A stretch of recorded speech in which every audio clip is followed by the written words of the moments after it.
Buenos días, apreciable público. El día de hoy, a nombre del doctor Ramsés Mena, director del IMAS, nos complace recibir a nuestros colegas del Seminario Universitario de Investigación en Hidrocarburos, a su coordinador, el doctor Armando Altamira, presente, bienvenido, y en particular al doctor Díaz Viera del Instituto Mexicano del Petróleo, aquí lo tenemos, bienvenido. Nuestro distinguido conferencista del día de hoy. Para el IMAS es un honor recibirlos hoy en esta su casa y es particularmente importante ya que el instituto tiene una historia de colaboración activa con el seminario, pues es entidad participante y actualmente el doctor Ramsés Mena es parte del comité directivo del seminario. Además, el IMAS ha tenido la encomienda de resguardar los datos sobre hidrocarburos que amablemente nos facilita la Comisión Nacional de Hidrocarburos para la Investigación y Docencia de esta máxima casa de estudios. En este sentido, los recibimos en el instituto con mucho entusiasmo y con miras a fortalecer los lazos académicos que se han tejido entre ambas instituciones y con el sector hidrocarburos e impulsar colaboraciones de interés mutuo. Nuevamente, gracias al Seminario de Hidrocarburos y a nuestras áreas que apoyaron la organización, Secretaría Técnica y Oficina de Vinculación, y sean bienvenidos todas las personas presentes, y le doy la palabra al doctor Altamira para que presente a nuestro invitado del día de hoy. Muchas gracias, doctor Rubio. Gracias por la bienvenida. Agradecemos mucho el que el IMAS nos permita estar aquí. La colaboración con el instituto es excelente. Tenemos un apoyo en todos sentidos, en logística, técnica. Y una de las razones de ser del seminario es precisamente fortalecer los vínculos que hay entre todas las entidades académicas de la UNAM para juntos colaborar y resolver problemas prácticos. ¿Y qué más que el IMAS, que es el Instituto de Investigación en Matemáticas Aplicadas, para seguir persiguiendo este objetivo? Les presento a nuestro conferencista. Gracias, Martín, por aceptar la invitación. El doctor Díaz Viera es ingeniero en Matemáticas Aplicadas, es graduado del Instituto Superior de Energía de Moscú, en Rusia. Recibió el diploma rojo, que solo se otorga cuando el promedio es superior a 9.5 sobre 10. Tiene diploma de primer grado a la mejor tesis en el extranjero. Realizó la maestría y el doctorado en Ciencias, Modelación de Sistemas Terrestres en el posgrado en Ciencias de la Tierra de la UNAM, en sede del Instituto de Geofísica, y bajo la dirección del doctor Ismael Herrera, obteniendo mención honorífica. Es investigador nacional nivel 2 del SNI y tenía más currículum, pero él me pidió cortarlo aquí para darle énfasis a su plática. Gracias, Martín, muy amable. Sí, muchas gracias, Armando. Gracias, Ernesto. Gracias. Bien. Agradezco ante todo que me hayan invitado. Según mi cuenta, es la tercera vez que participo en el seminario, ¿no? Y espero seguir pudiendo participar si me siguen invitando, ¿no? Ok. Y sobre todo agradezco a los que están aquí físicamente presentes, que dicen que también hay en línea, ¿no? También se está transmitiendo en línea. ¿Bien? Ok, entonces empecemos la plática y si cualquier duda, pregunta, comentario y quieren interrumpirme, no hay problema, ahí paramos y lo discutimos, ¿no? Sin problema. Entonces, la idea es presentar, que fue también de Armando Altamira, el doctor Armando Altamira, que me sugirió que diéramos una plática donde se viera las aplicaciones a la industria petrolera. En particular, yo trabajo como en dos áreas, ¿no? En exploración y explotación. Hoy lo que voy a hablar más tiene más que ver con exploración, ¿no? y con yacimientos, con la parte estática de yacimientos. Trataré de hablar un poco de esto, sobre todo para los que no conocen del tema. Y además esto de la ciencia de datos está como pan caliente ahora, está muy en exploración y explotación.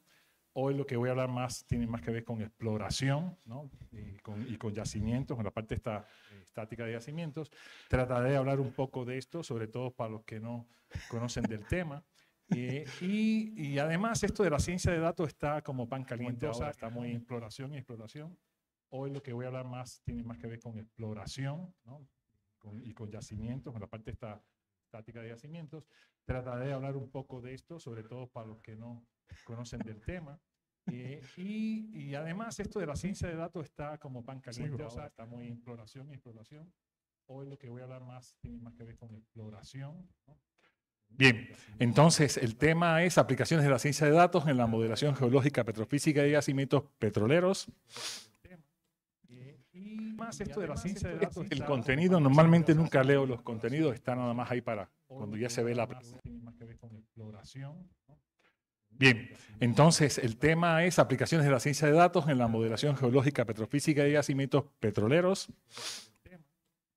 Y más esto de la ciencia de datos. El contenido, normalmente nunca leo los contenidos, está nada más ahí para cuando ya se ve la aplicación. Más que ver con exploración, ¿no? Bien, entonces el tema es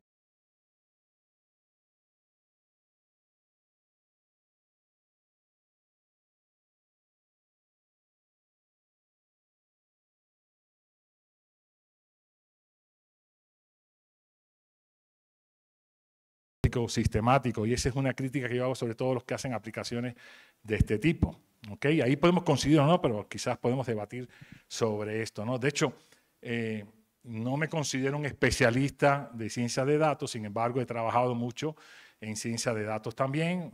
Mi especialidad más bien son métodos numéricos de ecuaciones diferenciales parciales, que fue lo que hice en mi maestría y mi doctorado. Aunque también he desarrollado modelos estocásticos espaciales, geoestadística, fundamentalmente, ¿no?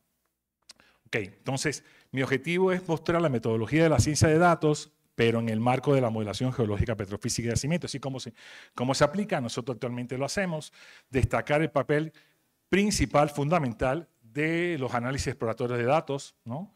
Voy a tratar por lo menos de dar una idea, aunque me imagino que aquí hay especialistas de estadística, etcétera, que pueden también conocer mucho del tema. Ubicar en particular la ciencia de datos respecto a otras disciplinas que también hay toda una confusión, toda una demagogia en terminologías, que se empieza a decir inteligencia artificial, aprendizaje automatizado, ¿no? Minería de datos, etcétera. Todos esos términos que pueden ser un poco confusos, puede ser que para muchos de ustedes a lo mejor sea más claro, pero sobre todo en las ciencias aplicadas pues hay una confusión tremenda en eso, ¿no? Entonces aprovecho para brevemente hablar sobre eso y distinguirlos, ¿no? Y hacer cierta crítica sobre eso, ¿no? Y finalmente lo importante es ilustrar la aplicación de la metodología de la ciencia de datos en la modelación geológica petrofísica, ¿no?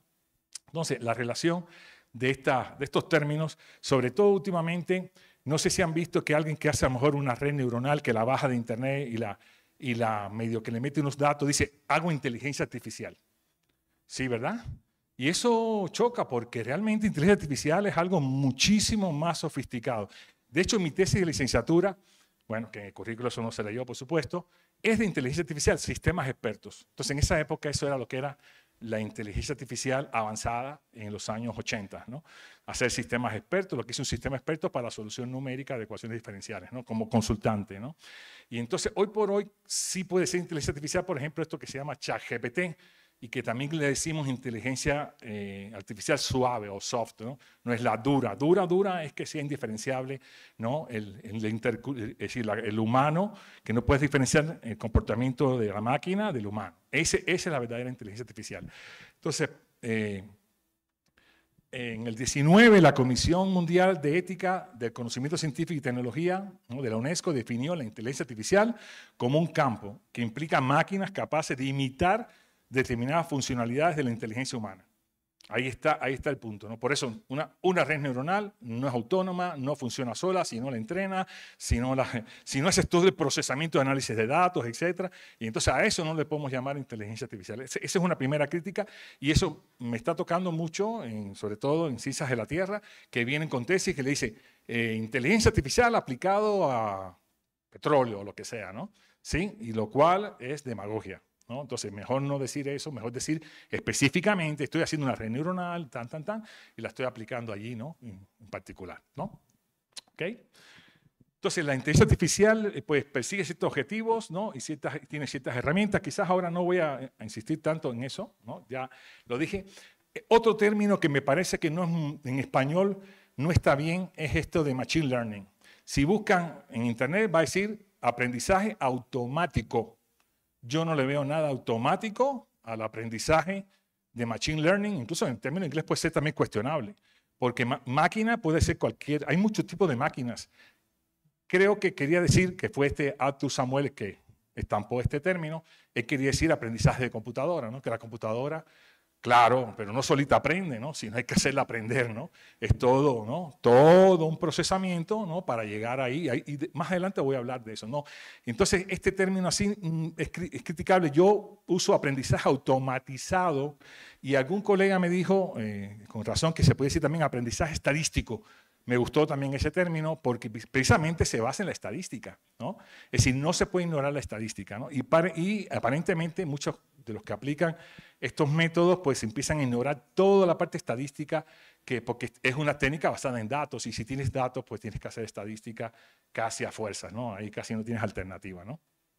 Se puede considerar como un subconjunto de las técnicas, ¿no? Entre muchas otras que se usan actualmente para esto, para ChatGPT, por ejemplo, para inteligencia artificial, ¿no? Está también lo que es el aprendizaje profundo. Bueno, estos son redes neuronales más sofisticadas, que tienen más capas, que tienen más poder de cómputo, más datos, más de todo, ¿no? Entonces, fundamentalmente, es la idea del aprendizaje profundo. La minería de datos y el Big Data eran dos términos que lo voy a pasar ahorita por arribita nada más, que se están usando mucho. Creo que están en desuso por suerte, me parece, pero sobre todo pensaban en grandes masas de datos. Y obligatoriamente no hace falta tener grandes masas de datos. Lo que yo digo es que hace falta tener datos representativos. Claro, con una cantidad, una masa crítica representativa que represente el fenómeno que estás estudiando, ¿no? Pero entonces, estos dos enfoques de Big Data y Data Mining, ¿no? Son términos que se usaban y se ha abusado mucho de ellos y de usar otra vez mecánicamente. Tengo muchos datos, yo los meto ahí y va a obtener un resultado prácticamente automáticamente, y lo cual no es cierto también, ¿no? Esto, sin tratar de ser muy crítico, sobre todo son gentes de computación, ¿no? Es decir, que están en el ámbito de la computación y pues fácilmente pueden usar estas implementaciones, ¿no? Hoy por hoy también eso ha cambiado porque se ha popularizado tanto gracias a Python, Julia, R, que tenemos ambientes de código abierto donde está todo esto, ¿no? Que ahorita un poco es lo que voy a también a comentar, ¿no? Entonces, en particular me gusta el término ciencia de datos. Ese término me parece más adecuado de todos estos anteriores, ¿no? Y sobre todo para este tipo de problemas, y por eso mi práctica se llama ciencia de datos, porque entonces es la ciencia que trata de los datos y cómo tenemos que tratar los datos. Alguna vez también alguno de estos de Big Data me dice, es que los datos hay que torturarlos hasta que confiesen. Esa era su frase, ¿no? Yo dije, no. Todo lo contrario. A los datos hay que tratarlo cuidadosamente para obtener la información que tú necesitas.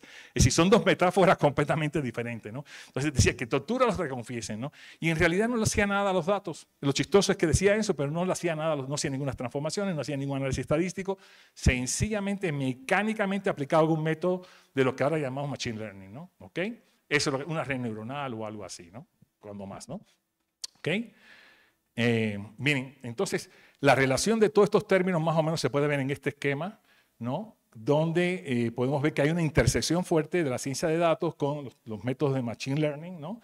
Y con la inteligencia artificial, pero no obligatoriamente que uno haga ciencia de datos quiere decir que automáticamente uno hace inteligencia artificial. Ni tampoco si uno hace Machine Learning, obligatoriamente hace inteligencia artificial.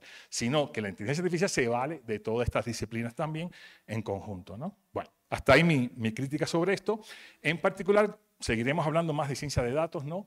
Hay toda una serie de lenguajes, entornos, plataformas, por suerte, actualmente, que se han popularizado, que son de código abierto, que están disponibles, que están en línea. Entonces, es un campo interdisciplinario con métodos científicos, extrae conocimiento de los datos. Eso es lo importante, ¿no? Extraer conocimiento de los datos. Es una combinación de campos de análisis de datos como estadística, importante, minería, ahí el término minería de datos en el sentido de explorar datos, aprendizaje automatizado, ¿no? No automático, ahí se me fue automático, ¿no? Que es Machine Learning, ¿no? Yo diría, voy a decir mejor Machine Learning para el término en inglés. Y sobre todo análisis predictivo, hacer predicciones, ¿no? Incluye matemáticas, estadísticas, ciencia de datos e informáticas. ¿Qué quiere decir eso? Que si aunque uno baje un software, y eso yo le digo la maldición del software, ¿no? Es decir, yo doy cursos sobre todo de geoestadística, llevo ya 30 años dando cursos de geoestadística en los posgrados de ingeniería y de ciencias de la tierra, de aquí de la UNAM. Y lo que le digo a los estudiantes que muchas veces la maldición del software es que tengo un software, lo bajo, yo le meto unos datos y sale algo. Yo creo que eso que ya dé un resultado, pues entonces perfecto, estoy feliz, ¿no? Ya tengo un resultado. Pero puede ser completamente erróneo, desastroso, si no está pegado a una metodología, si tú no estás entendiendo, es decir, los métodos y si la matemática que hay detrás, los alcances y limitaciones de estos métodos, ¿no? Entonces, quizás mucho de esto que estoy diciendo para los presentes, pues son colegas que están trabajando más bien en esta área, pero en general, para el público general, me parece que es importante hacerle llegar esa información, sobre todo de áreas aplicadas, ¿no? Donde yo trabajo, fundamentalmente es un área aplicada, ¿no? Que es la cuestión petrolera y yacimientos, ¿no?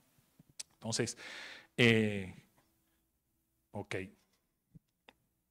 El proceso básico de la ciencia de datos consiste en extraer datos independientemente de la fuente y su volumen, limpiar en el sentido de que hay que hacer un preprocesamiento porque puede haber datos erróneos, espurios, no representativos, etcétera, ¿no? Eso muchas veces lo estamos subestimando y es fundamental. Nosotros tenemos problemas ahí precisamente en obtener bases de datos que sean consistentes, ¿no? con el caso de estudio, con la información, ¿no? De que no sean aberrantes, porque probablemente si estos datos que nosotros tenemos podemos dar a alguien que no es especialista, probablemente puede estar usándolos mal, porque no está entendiendo realmente qué tipo de información es representativa y cuál no, qué valores son reales y cuáles valores no son reales, ¿no? Entonces, y lograr tener esta base de datos, a partir de esta base de datos que podemos empezar a trabajar, ¿no? Y eso no es análisis exploratorio de datos, aunque también se pudiera usar las técnicas estadísticas para depurarlos también, sin todavía estrictamente hacer un análisis exploratorio de datos en función de los propósitos que uno persigue, ¿no? Entonces, hay que procesar los datos usando métodos estadísticos, como inferencia estadística, modelos de regresión, porque básicamente casi todos estos métodos de Machine Learning son métodos de regresión o de clasificación. Entonces, ¿y eso qué suena? Eso es estadística, ¿no? Claramente, ¿no? Entonces, prueba de hipótesis, ¿no? Diseñar experimentos adicionales en caso de ser necesario. Y eso también puede ser crítico, porque muchas veces uno termina todo esto y da un resultado, y allí la interpretación final de esos resultados es clave para ver que si esos resultados sí son representativos, sí son consistentes, ¿no? Sí son lo que debe dar, porque ya en ese momento ambos no tenemos cómo, ¿no? Es decir, sencillamente ya está dando un resultado, ¿no? Y podemos confiar ciegamente de que, bueno, es que sí, eso debe ser, ¿no? Debe dar ese resultado, porque ya yo lo validé, incluso un proceso anterior, con otros datos, y lo validé, pero eso no garantiza exactamente que ese resultado sea válido. No hay garantía de eso tampoco. ¿Okay? Entonces hay que tener cuidado también con eso. Entonces, y además toda la cuestión se combina con visualización, es decir, con toda una combinación de gráficos, y hay que ser creativo ahí también. Es decir, crear gráficos que te den la información que uno busca y se complementan con los valores estadísticos que uno tiene también. Gráficas y estadísticas es la clave para hacer los análisis estos exploratorios de datos, ¿no? Existen ya todos los lenguajes así más comunes son R, Python y Julia. El SQL más bien es para manejo de base de datos, ¿no? Pero también, normalmente también, o históricamente, se ha trabajado mucho en MATLAB. Actualmente Octave es como una alternativa de código abierto y nosotros preferimos trabajar en código abierto porque eso es lo que permite más intercambiar, colaborar con la comunidad, y yo creo que eso hizo un cambio fundamental en toda la cuestión de la computación. Trabajar en Linux, por ejemplo, yo trabajo en Linux, es decir, esta presentación es en LaTeX, ¿no? Entonces, todo código abierto. Entonces, esta presentación, de hecho, me está imitando la forma de un PowerPoint que tenemos de referencia en el instituto, ¿no? Es decir, que es del gobierno, ¿no? Pero en realidad es muy fácil hacer eso, nada más que copias la imagen y lo pones de background y ya, y listo, ¿no? ¿Okay? Entonces, y hay toda una serie de entornos y plataformas de programación, por suerte también, de desarrollo de estos integrados, el RStudio, el Spider, el PyCharm, etcétera, hay todo, muchas, ¿no? Está esto de Jupyter, ¿no? Que significa, para muchos los conocen, otros no, Julia, Python, R. Entonces, el término que son estos famosos notebooks, ¿no? Vienen precisamente de juntar estos tres lenguajes que originalmente se usaron precisamente en Jupyter, ¿no? Y actualmente también tenemos esto, prácticamente una interpretación de Jupyter, casi el mismo ambiente, en Colab, Collaboratory de Google, ¿no? Es decir, que eso prácticamente cualquiera que tenga un correo electrónico, ¿no? de Gmail tiene acceso a eso libre, ¿no? También se puede pagar, es relativamente barato y te da más capacidad de hardware, ¿no? Hay como dos niveles de paga, actualmente ya en México porque no lo había, entonces en algunos países, no en todos los países tenemos acceso a esa plataforma de colaboratorio, pero por suerte en México sí, ¿no? De hecho yo pago el primer nivel, ¿no? de colaboratorio y te da más hardware, ¿no? Que sobre todo lo importante es eso, ¿no? Y aquí, por mencionar uno, hay muchas plataformas actualmente para aprender, incluso para desarrollar, para colaborar. Y una de estas que me gustó bastante se llama DataCamp. Es decir, esta no es que le esté haciendo una propaganda particular. Estoy registrado hace 2 años y no he tomado un curso ahí todavía. Lo hice sobre todo para ver qué ofrecían y para mis estudiantes. También como anécdota, me registré como en 2 o 3 universidades, el MIT, el Stanford y Texas, Austin, la Universidad de Texas, en estos cursos de ciencias de datos, sencillamente para ver qué ofrecían, ¿no? Cuál era y después me han estado persiguiendo para que tome los cursos, ¿no? Yo digo, no, yo los voy a dar, no, por favor, no me persigas, yo los voy a dar.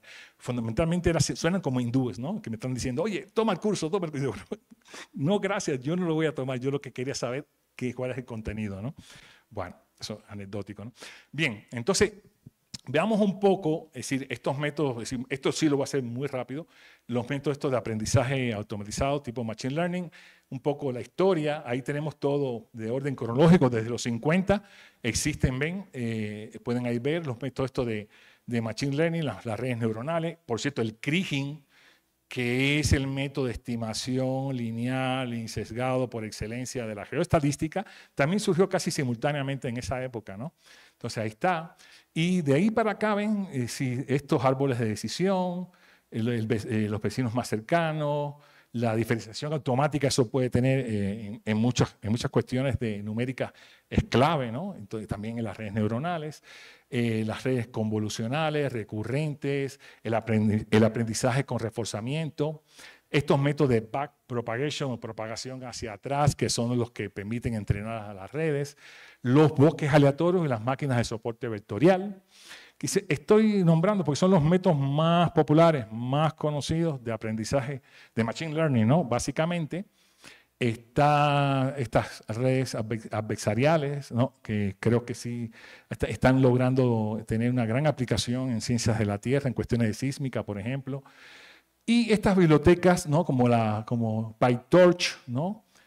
Como TensorFlow más recientemente, el Scikit-learn, que es lo que comentaba, que nos permite ya tener acceso al menos de algunos métodos estos básicos. No quiere decir que, como es código abierto, uno pudiera manejarlos, extenderlo, modificarlo, adecuarlo a tu problema, ¿eh? No solamente mecánicamente aplicarlos, ¿no? ¿Okay? Entonces, esto es un poco una panorámica. Y esta es otra cosa que me gusta mucho, porque cuando se habla de redes neuronales, creo que todo el mundo está pensando en el perceptrón, ¿no? Que es el clásico, ¿no? En realidad, esto es un artículo de un instituto que se llama Instituto Isaac Asimov, Sí, sí, me imagino que le suena Isaac Asimov, ¿no? El famoso escritor de ciencia ficción, ¿no? Bueno, no sé, me imagino que sí. Los que somos aficionados a la ciencia ficción, enseguida, ¿no? Pues este instituto, pues hicieron este artículo y le pusieron esto, el zoológico de las redes neuronales. Y aquí podemos ver abajo, por ejemplo, que hay redes neuronales que a lo mejor no pensábamos que pudiéramos pensarlo como una red neuronal, como las cadenas de Markov, ¿no? Como las máquinas de Boltzmann, ¿no? Y también los mapas autoorganizados de Kohonen, etcétera, por ahí están más abajo, ¿no? Pero también todas estas que se han vuelto ahora más populares, como las redes neuronales estas convolutivas, adversariales, etcétera, que son más sofisticadas, que son combinaciones de redes más sencillas, ¿no? ¿Okay? Es decir, que si hablamos de redes neuronales, habrá que decir cuál específicamente es, porque ya ahora genéricamente no se puede decir, no, es una red neuronal, como hace rato yo estaba diciendo, ¿no? Es decir, una red neuronal, no, pero ¿cuál, no? De todas estas, ¿cuál pudiera ser, no? Y hay muchas más, en realidad esto no es exhaustivo, ¿no? Ok. De manera básica, el aprendizaje automatizado lo podemos, de manera burda más bien, descomponer en no supervisado, supervisado y esto con reforzamiento, ¿no? Voy a hablar sobre todo no supervisado y supervisado, reforzamiento no voy a hablar. Entonces, el no supervisado, pues, es un método donde un modelo se ajusta a las observaciones, no hay un conocimiento a priori, un conjunto de datos de entrada se usa y se trata los datos de entrada como un conjunto de variables aleatorias. Y fíjense, dije variables aleatorias, entonces eso automáticamente nos remite a la estadística, ¿no? Los métodos más comunes utilizados, bueno, pueden ser redes neuronales no supervisadas, como está la de Hopfield, la de Boltzmann, el autoencoder, ese se usa bastante, por ejemplo, en ChatGPT se usa autoencoder. Los métodos de agrupamiento son métodos estadísticos clásicos, los jerárquicos, los de particionamiento, ¿no? Aglomerativos divisivos, las K-medias, K-medioides, y los mapas estos autoorganizados de Kohonen que pueden ser muy competitivos con respecto a estos métodos clásicos, ¿no? Lo hemos aplicado ya con muy buenos resultados y claro, en conjunto no solo un solo método es suficiente. Muchas veces se recomienda al menos usar un par de métodos y compararlo y tener idea acerca del resultado, ¿no? Y entonces, por otro lado, está el aprendizaje supervisado. Esto ya es cuando se tienen datos con valores de salida conocidos, es decir, etiquetados, ¿no? O que ya conoces la respuesta del sistema. En algunos casos. El objetivo es obtener una función que asigna vectores de entrada a los valores de salida. Produce una función inferida para predecir nuevos casos. La calidad estadística se mide mediante el error de generalización. Y bueno, aquí estoy poniendo toda una serie de estos métodos supervisados. Algunos ya los mencioné, no me detengo mucho en esto, ¿no? Entonces, lo que sí es importante es remarcar un poco, que aquí le estoy llamando flujo de trabajo, pero realmente le podemos decir metodología, ¿no? ¿Cuál sería la metodología de la ciencia de datos, ¿no? Pues nosotros seguimos esta metodología, ¿no? Primero, la cuestión de la generación de la base de datos y, como ya dije, eso es crítico, ¿no? Y muchas veces se habla en ciencias de la Tierra, o en yacimientos, decían, no, es que tenemos muchos datos, ¿no? Y es al revés exactamente. Es decir, en ciencias de la Tierra a veces se tiene de pocos datos, pocos representativos, con una alta incertidumbre. Y eso te remite a ciertas técnicas estadísticas, estocásticas. Si tienes incertidumbre, hay que manejar la incertidumbre y hay que hacer predicciones con incertidumbre, ¿no? Donde podamos tener intervalos, ¿no?, de confianza, ¿no?, y poder manejar esa incertidumbre. Después se dice reducir la incertidumbre. Digo, bueno, únicamente que tengas nueva información. Si no, la incertidumbre intrínseca está allí y depende de la información que tengas, ¿no? Eso también muy difícil poder así solamente a voluntad reducir la incertidumbre, ¿no? Entonces, generar la base de datos es crítica, ¿no? Y poder seleccionar los datos y depurarlos, la revisión, depuración, mantenimiento, etcétera, es crítico. Y eso nos remite a la Comisión Nacional de Hidrocarburos, ¿no?, que hoy por hoy es la que, administra los datos de yacimientos, pero esos datos cada vez más deben estar en unas bases de datos estructuradas. que no es aún el caso. Entonces, esto es una pequeña crítica o sugerencia de que esos datos, así tal como están, no se pueden trabajar, obviamente, y menos si eres alguien que no eres del área, ¿no? Que no eres es decir, que no estás en la industria y que no es un geólogo, no es un geofísico, no es un petrofísico, ¿no? ¿Okay? Si no es alguien que conoce bien cómo son esos datos, ¿no? Entonces, es clave eso de que sean tratados y que estén ya en bases de datos, es decir, ya estructuradas, por ejemplo, en un lenguaje de base de datos como el SQL, etcétera, ¿no? Entonces, sería fundamental. Bueno, a partir de que tenemos datos, entonces sí podemos hacer análisis exploratorio de datos, y esto está en función del propósito o del método o la técnica, lo que se vaya a hacer. Es decir, no son genéricos, ¿no? Se hace en función de lo que se vaya a hacer. Yo voy a mostrar algún ejemplo y algo de análisis exploratorio que yo hice en función de lo que yo quería obtener, ¿no? De lo que yo de los métodos que estaba aplicando, ¿no? En particular también, como parte de esto, es la selección de variables, ¿no? Es decir, podemos tener muchas variables y a lo mejor todas las variables no son tan importantes o no son relevantes, no son las que tú necesitas también, ¿no? Pues puede ser que también sea incompleto o no tienes información suficiente para el propósito o el problema que quieres abordar, ¿no? ¿Okay? Y ahí hay toda una serie de técnicas que se pueden aplicar.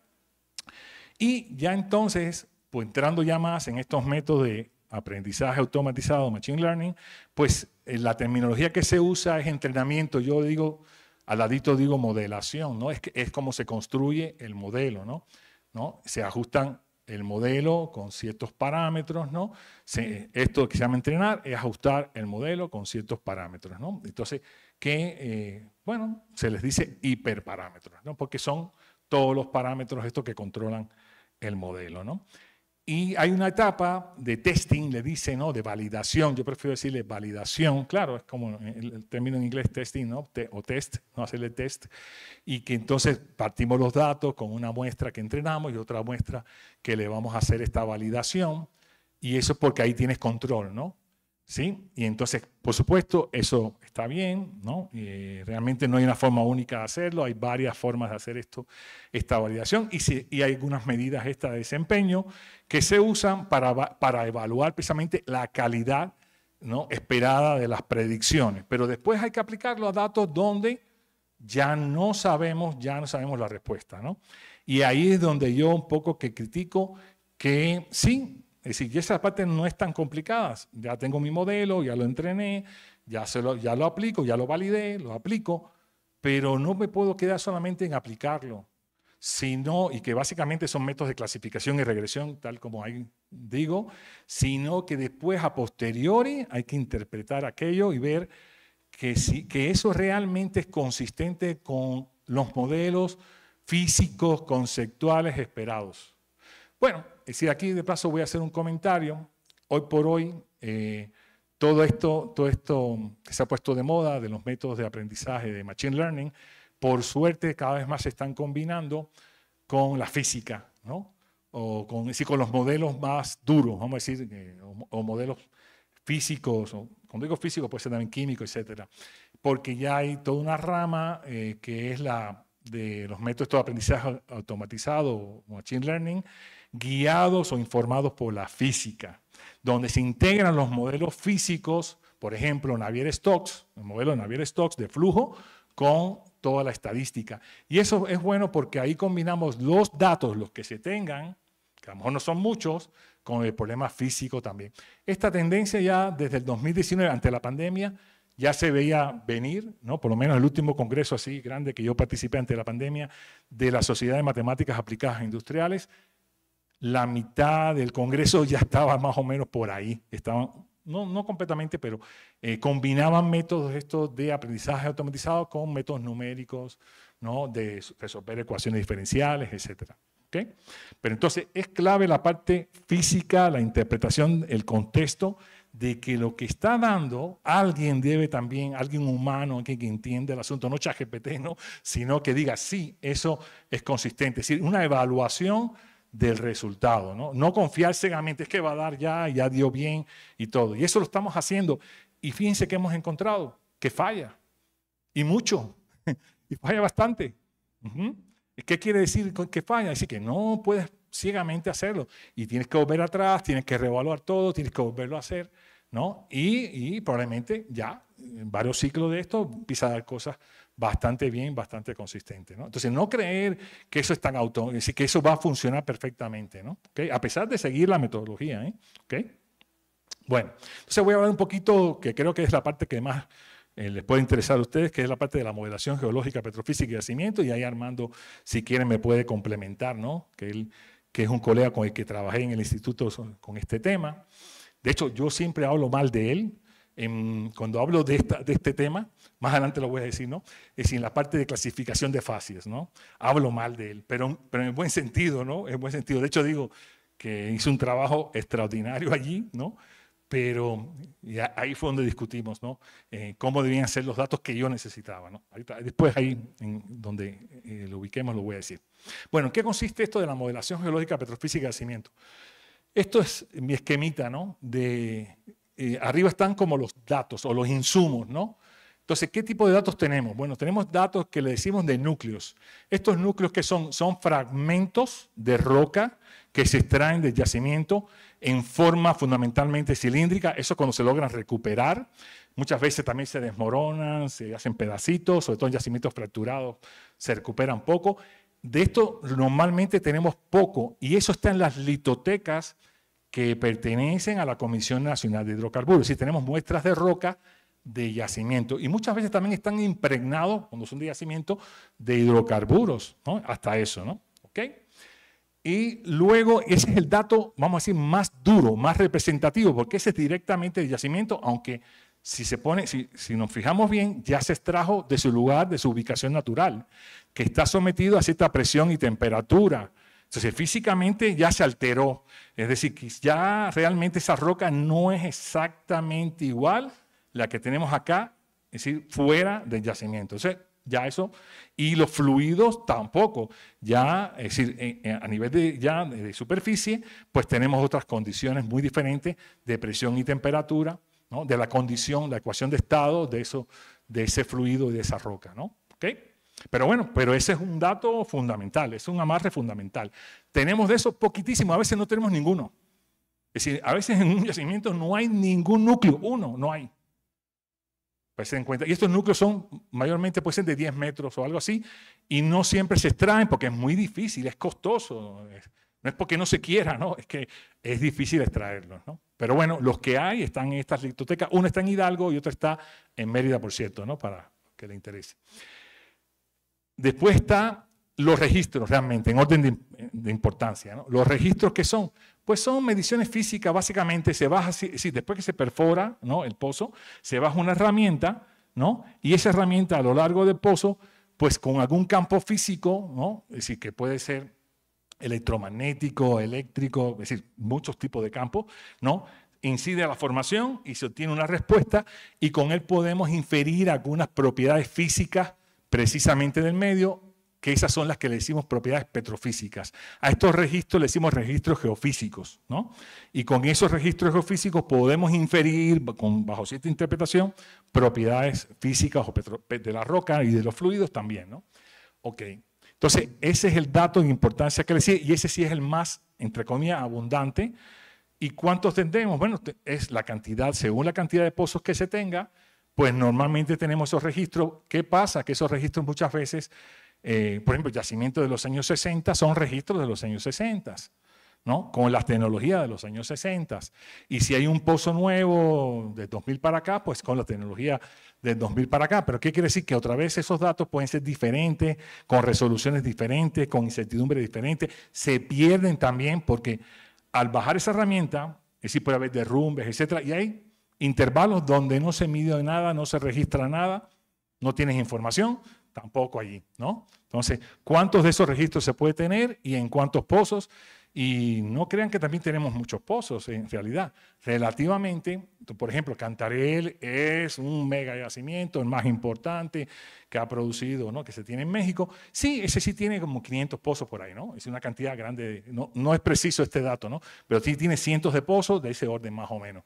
Pero después, a lo mejor, cuando más, si tiene 100, estás muy bien. Si es un yacimiento, tiene 100 pozos. Normalmente puede tener 10, 12, 15, 20 pozos, ¿sí?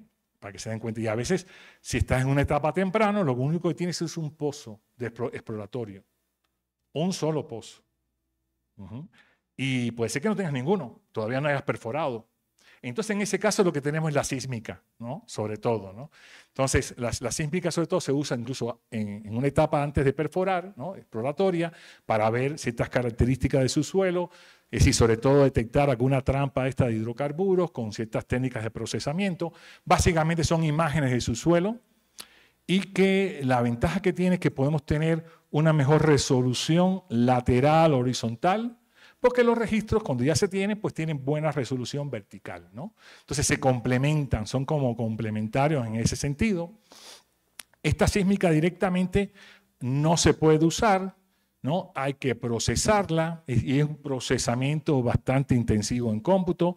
Y después que se procesa incluso, y se puede tener más o menos una sísmica que muchas veces, por las cuestiones también físicas, está muy distorsionada, con ruido, ¿no?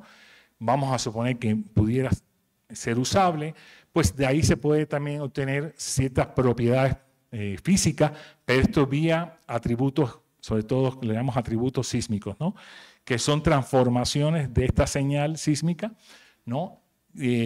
Bajo ciertas transformaciones matemáticas que pudiéramos eventualmente después relacionar con propiedades físicas, ¿no? Como por ejemplo las propiedades elásticas del yacimiento, ¿no? Es decir, las velocidades, las densidades, etcétera, ¿no? De los intervalos, ¿no? Y ven que tengo diferente, los otros son datos, así le digo datos, y después está el modelo geológico conceptual, que también es un dato. Lo que pasa es que es un dato más conceptual, más suave en el sentido, no que sea menos importante, sino que es muy importante, no por gusto que esto se llama modelación geológico-petrofísica, es decir, por delante de la geología, ¿no? Porque debido a la alta incertidumbre que tenemos, los modelos geológicos conceptuales son los que van a guiar todo esto, en realidad. Porque normalmente cuando uno hace un modelo de yacimiento ya tiene que tener cierta hipótesis de lo que uno espera, porque lo que uno busca es lo que uno encuentra también. Eso es importante. A pesar de que tenga toda esa información, con esa información puedo generar, no sé, infinitos modelos estadísticamente equivalentes y que probablemente no tengan nada que ver con el yacimiento, para que se den cuenta. Es decir, si uno espera que los datos son los que te den la respuesta del problema, pues estás mal de entrada, ¿no? Es decir, directamente los datos no son suficientes para ningún modelo. Por lo tanto, hay que tener hipótesis. ¿Y estas hipótesis de modelo geológico conceptual en qué se basan? Bueno, primero que hay ya yacimientos explorados y conocidos en la misma región, con las mismas, más o menos las mismas condiciones, las mismas formaciones, con el mismo comportamiento. Entonces, más o menos uno espera algo similar. Por ejemplo, en la región marina, la mayoría de los yacimientos tienen características similares, son carbonatados, son fracturados, están prácticamente en los mismos intervalos, ¿no? Tienen diferentes después características específicas, no hay un yacimiento exactamente igual al otro, ¿no? Y además también tenemos los análogos sin afloramientos, pueden ser análogos en yacimientos, en otros yacimientos, pero también podemos tener análogos en afloramiento o literalmente que la misma formación que es del yacimiento aflora. Está aquí en la superficie y la podemos estudiar. Es un estudio de ese tipo, lo hicimos con el doctor Altamira en el instituto, donde usamos un afloramiento para perforarlo como se hace en minería y ahí sí podemos extraer de manera continua, como 800 metros, algo así, de núcleos, ¿no? De ese afloramiento. No es un yacimiento, pero es la misma formación o una formación análoga de un yacimiento tipo Chicontepec, ¿no? Que son otro tipo de yacimientos que tenemos en México, de estos siliciclásticos, ¿no? Turbidíticos, etcétera, ¿no? Y eso nos permitió tener una idea mucho más clara de qué tipo de modelos debíamos aplicar a nuestro problema de yacimiento, ¿no? Entonces eso ayudó muchísimo para poder hacer la estructura espacial. Bueno, entonces esos son los ingredientes y a partir de ahí básicamente lo que tenemos que hacer es construir un modelo estructural estratigráfico. Ahora un poquito lo voy a decir a continuación. Esto es como la estructura y finalmente es la malla donde voy a distribuir las propiedades del yacimiento. Esta primera 2 etapas. Y a partir de ahí podemos distribuir los tipos de roca. Estos de litofacies son tipos de roca cuántos tipos de roca, es decir, qué cantidad, es decir, son los que sean relevantes para el flujo y que sean diferenciados petrofísicamente. Son los que me interesan, pero entre mejor lo caractericemos, mejor entendamos toda la geología, todo el ambiente depositacional, es mejor, porque partimos entonces del conocimiento geológico no estricto, que se hace sobre todo con los análisis de núcleo y con los registros, se complementa un poco con la sísmica, y con eso podemos tener ya escenarios de cómo sería el comportamiento del yacimiento, y tendríamos cierta clasificación a priori de esos tipos de fases, ¿no? O litofases, ¿no? Y a partir de ahí podemos entonces distribuir propiedades petrofísicas. Estas propiedades petrofísicas básicamente son las de flujo. Porosidad, permeabilidad, saturación, volumen de arcilla también nos puede ayudar, ¿no? Básicamente eso, ¿no? Puede haber otras más, ¿no? Pero básicamente son esas. Y eso es lo que permite integrarlo en un modelo en 3 dimensiones de geoceldas. O de celdas, sencillamente, geo es porque es de ciencia de la Tierra, ¿no? Pero un modelo de celda discreto, cuantitativo, que no se le dice numérico, pero es numérico, por supuesto. En el argot petrolero, lo que se llama simulación numérica de yacimiento es la parte dinámica, ¿no? Que ya a partir de ahí, ya teniendo distribución de estas propiedades, podemos hacer modelos de flujo y transporte, de recuperación, de cómo la política de desarrollo del yacimiento, estimación de las reservas, ¿no? Etcétera, etcétera, ¿no? Es decir, según sea el propósito, puede ser el alcance de este modelo, ¿no? ¿Ok? Un poquito más sobre esto mismo, ¿no? Pero si hay alguna pregunta, duda, comentario, bienvenido.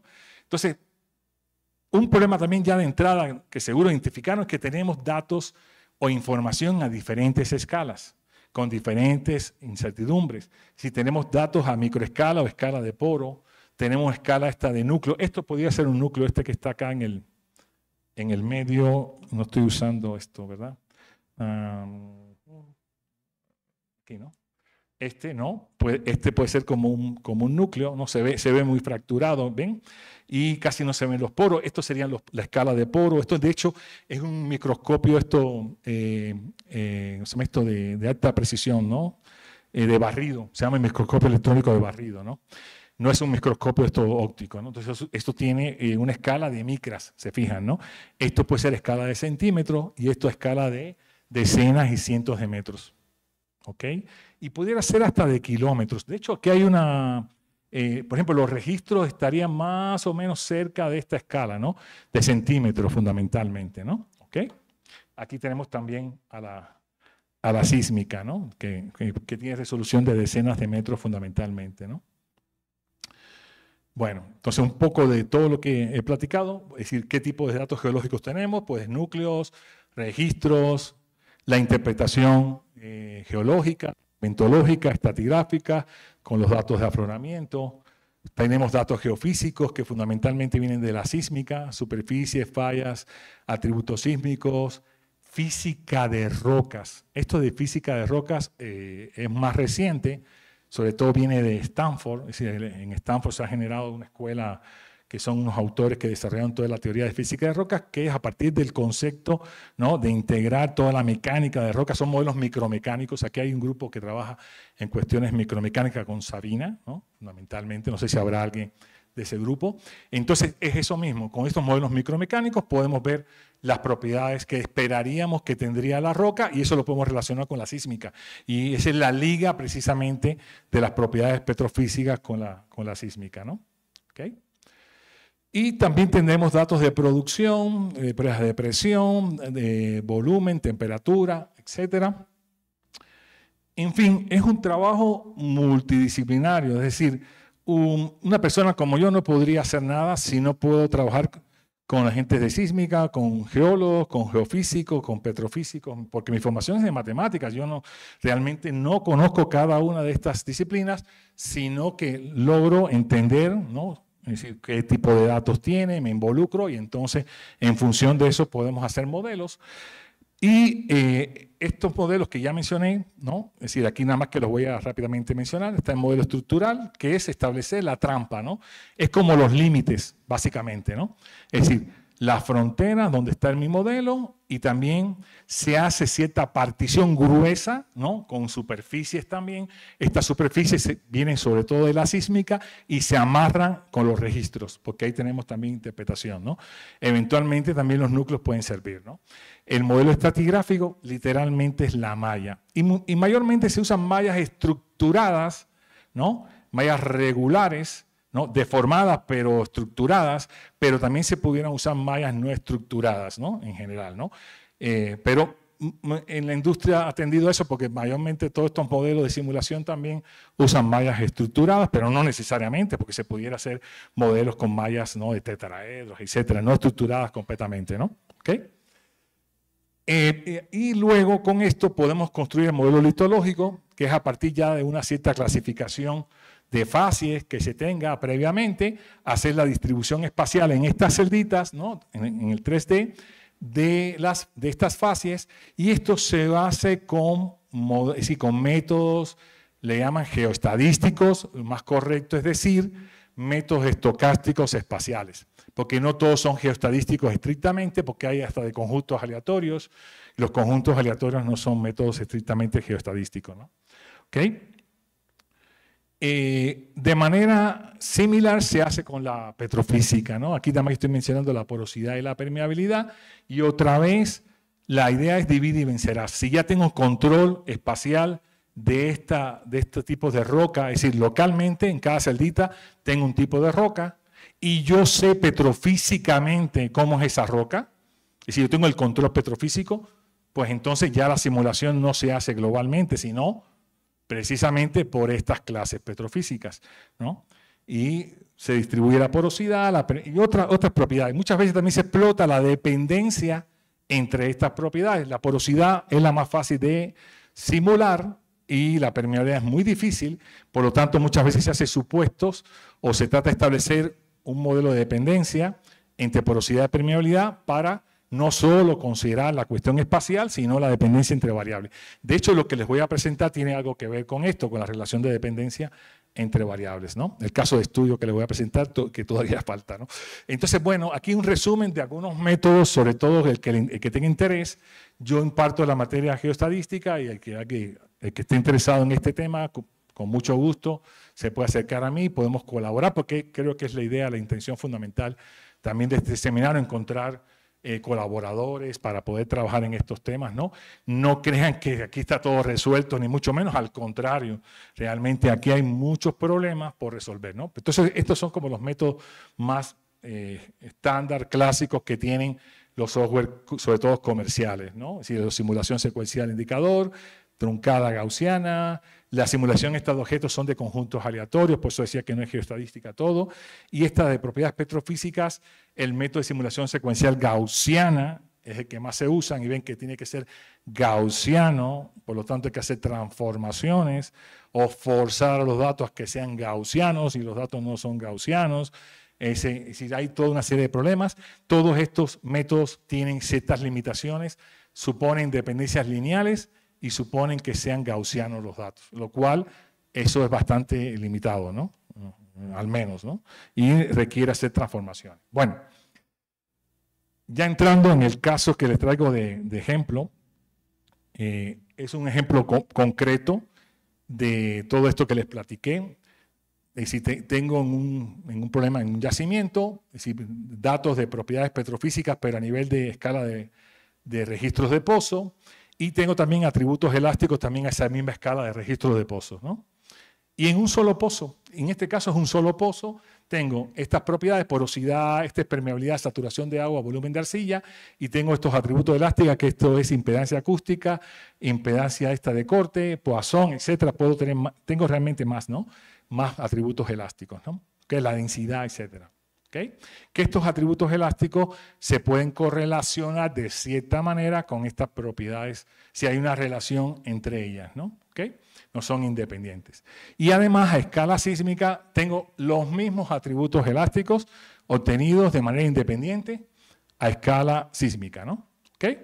¿Cuál es el objetivo? Predecir a escala sísmica las propiedades petrofísicas. ¿Sí? ¿Esto quiere decir que con eso voy a resolver todo el problema del yacimiento? Pues no. Sencillamente voy a tener una estimación a esa escala que me puede servir para guiar eventualmente la distribución espacial de esas propiedades con estos métodos estocásticos que ya les mencioné. ¿Sí? Es decir, que esto no es el fin de la historia, esto es parte de la historia, ¿no? Quiere decir que puede haber partes o etapas donde podemos hacer esto, pero no quiere decir que con eso ya yo tengo resuelto el problema. ¿Sí? Bien. Entonces, creo que este me lo puedo saltar porque ya le comenté eso. Miren, esto nada más que para que lo vean. Aquí están los registros, ¿no? Tienen una resolución aproximada de 0.15 centímetros, ¿no? Es decir, el muestreo es de 0.15 centímetros, es decir, tienen una buena resolución en profundidad, ¿no? Y ahí están esos datos que ya les mencioné, la porosidad, permeabilidad, etcétera, y estos atributos elásticos también, ¿no? Y además esta es una sección sísmica. Normalmente la sísmica se pueden obtener cubos en 3 dimensiones, pero entonces yo tomé una sección que pasara cerca, ¿no?, de este pozo, ¿no? ¿Sí? Aquí se ven, aquí estoy marcando estos registros que son el pozo que estoy tomando la información de los registros anteriores, ¿no? ¿Okay? Entonces esta es la sección que está pasando más cerca, no exactamente, ¿no?, pero más cerca del pozo donde tengo esos registros, y en particular voy a trabajar con este pedacito, este rectángulo que tengo aquí, ¿no? No con toda la sección, ¿no?, sino la cercanía del pozo sobre todo, ¿no? ¿Okay? Entonces, y voy a mostrar entonces cómo aplicar algunos de estos métodos de aprendizaje automatizado, ¿no?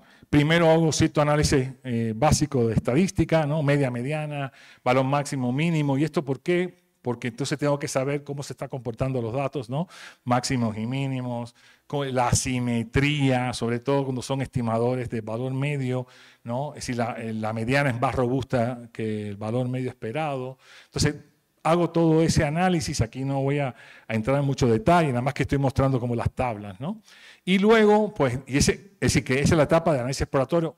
Por supuesto, no es sencillamente hacer las tablas, hay que hacer también los histogramas, hay que hacer los box plots, etcétera, y ver los valores atípicos, etcétera, etcétera. Aquí no voy a entrar en ese detalle, pero lo que estoy insistiendo es que hay que hacer eso, incluso detectar ciertos problemas que tengan los datos también, ¿no? Si hay que hacer transformaciones también, etcétera. Por ejemplo, la permeabilidad mayormente se transforma con una transformación logarítmica, ¿no? No se trabaja directamente con la permeabilidad por la forma de su comportamiento, ¿no? Y pues se hace la selección de variables, ¿no? Entonces aquí estamos usando algunas de estas medidas, ¿no?, para poder ver, identificar en función de, aquí en particular estoy poniendo la porosidad total como ejemplo, ¿no?, para cada una de las propiedades estas petrofísicas con respecto a todos estos atributos elásticos. Ven, aquí sí están todos, ¿no? Estos todos son atributos elásticos y lo estoy viendo con respecto, es decir, la información que puede darme, si esto es una medida de información finalmente, con respecto a la porosidad total. Y estoy viendo que la impedancia y la densidad, es decir, las dos impedancias y la densidad son las que más me dan información, ¿no? Pudiera, incluso también este parámetro mu también pudiera ser, ¿no?, por ejemplo. Y aquí, otra vez, densidad, las impedancias, ven, los 4 primeros coinciden bastante. Y esta es otra medida, ¿no? Esta es una medida más de información, ¿no? Pudiéramos ver después con más, si les interesa, con más detalle. Son estándar, son conocidas, no son propuestas por mí. Y a partir de ahí entonces podemos aplicar estos métodos de aprendizaje. Estamos usando la biblioteca esta de Scikit-learn y lo aplicamos para todos estos métodos, ¿no? Estos 2 métodos de árboles de decisión, la máquina de soporte vectorial y el perceptrón multicapa, y además Random Forest. En rojo voy a poner y voy a estar destacando los que dan mejores resultados en todas unas métricas de desempeño, ¿no? Y aquí podemos ver también el tiempo que se demora el entrenamiento, ¿no?, el desempeño, ¿no?, de entrenamiento y el tiempo de entrenamiento, y todas estas medidas que, bueno, está el coeficiente de determinación R², son métodos de regresión, y está el error residual máximo, error absoluto medio, error cuadrático medio, error absoluto mediano, porcentaje del error absoluto medio. Usted dice, ¿por qué usé todo eso? Los usé todos mecánicamente, un poco para mostrar también, es decir, todo un resumen, ¿no?, sistemático, ¿no?, aplicándolo todo y con todos estos métodos, ¿no? Pudo haber usado más métodos. De hecho, usé más métodos. Aquí lo que hay un resumen. Vamos a ver que aparecen de pronto 2 métodos de soporte vectorial, por ejemplo, ¿no? ¿no? Y pudiera haber opciones o variantes de bosques aleatorios, por supuesto, de hecho lo hemos hecho, ¿no? Pero estamos usando como el más estándar, ¿no? Más básico, ¿no?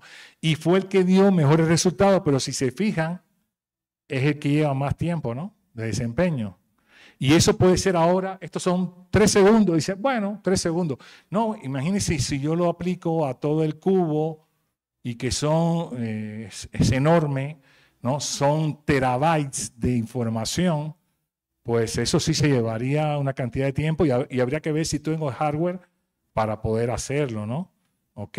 No solo el software, ¿no? Entonces, eso puede ser importante también, a pesar de que es el mejor, ¿no? En todas las métricas es el que está dando mejores resultados, ¿no?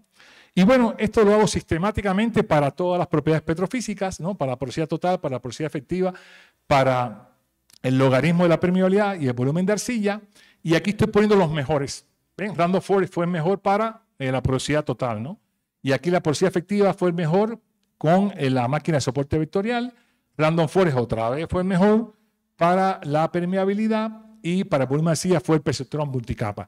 Alguien se puede estar preguntando, pero tú te esforzaste mucho entrenando esto, validando. En realidad no tanto.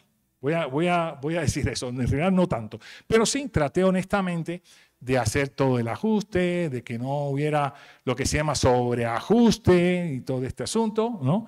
Y validarlo honestamente, ¿no? Traté de hacerlo lo más honesto posible, ¿ok? Y estos son el resumen, ¿ok? Y después lo apliqué a la escala sísmica y este es el resultado. Y sí, como yo les decía, después viene el geólogo, el petrofísico, el geofísico y dijeron, bueno, esto es más o menos lo que esperamos por el comportamiento. Yo les mostré que la imagen que les mostré no tiene nada que ver con esto, ¿no? La imagen sísmica, ¿no?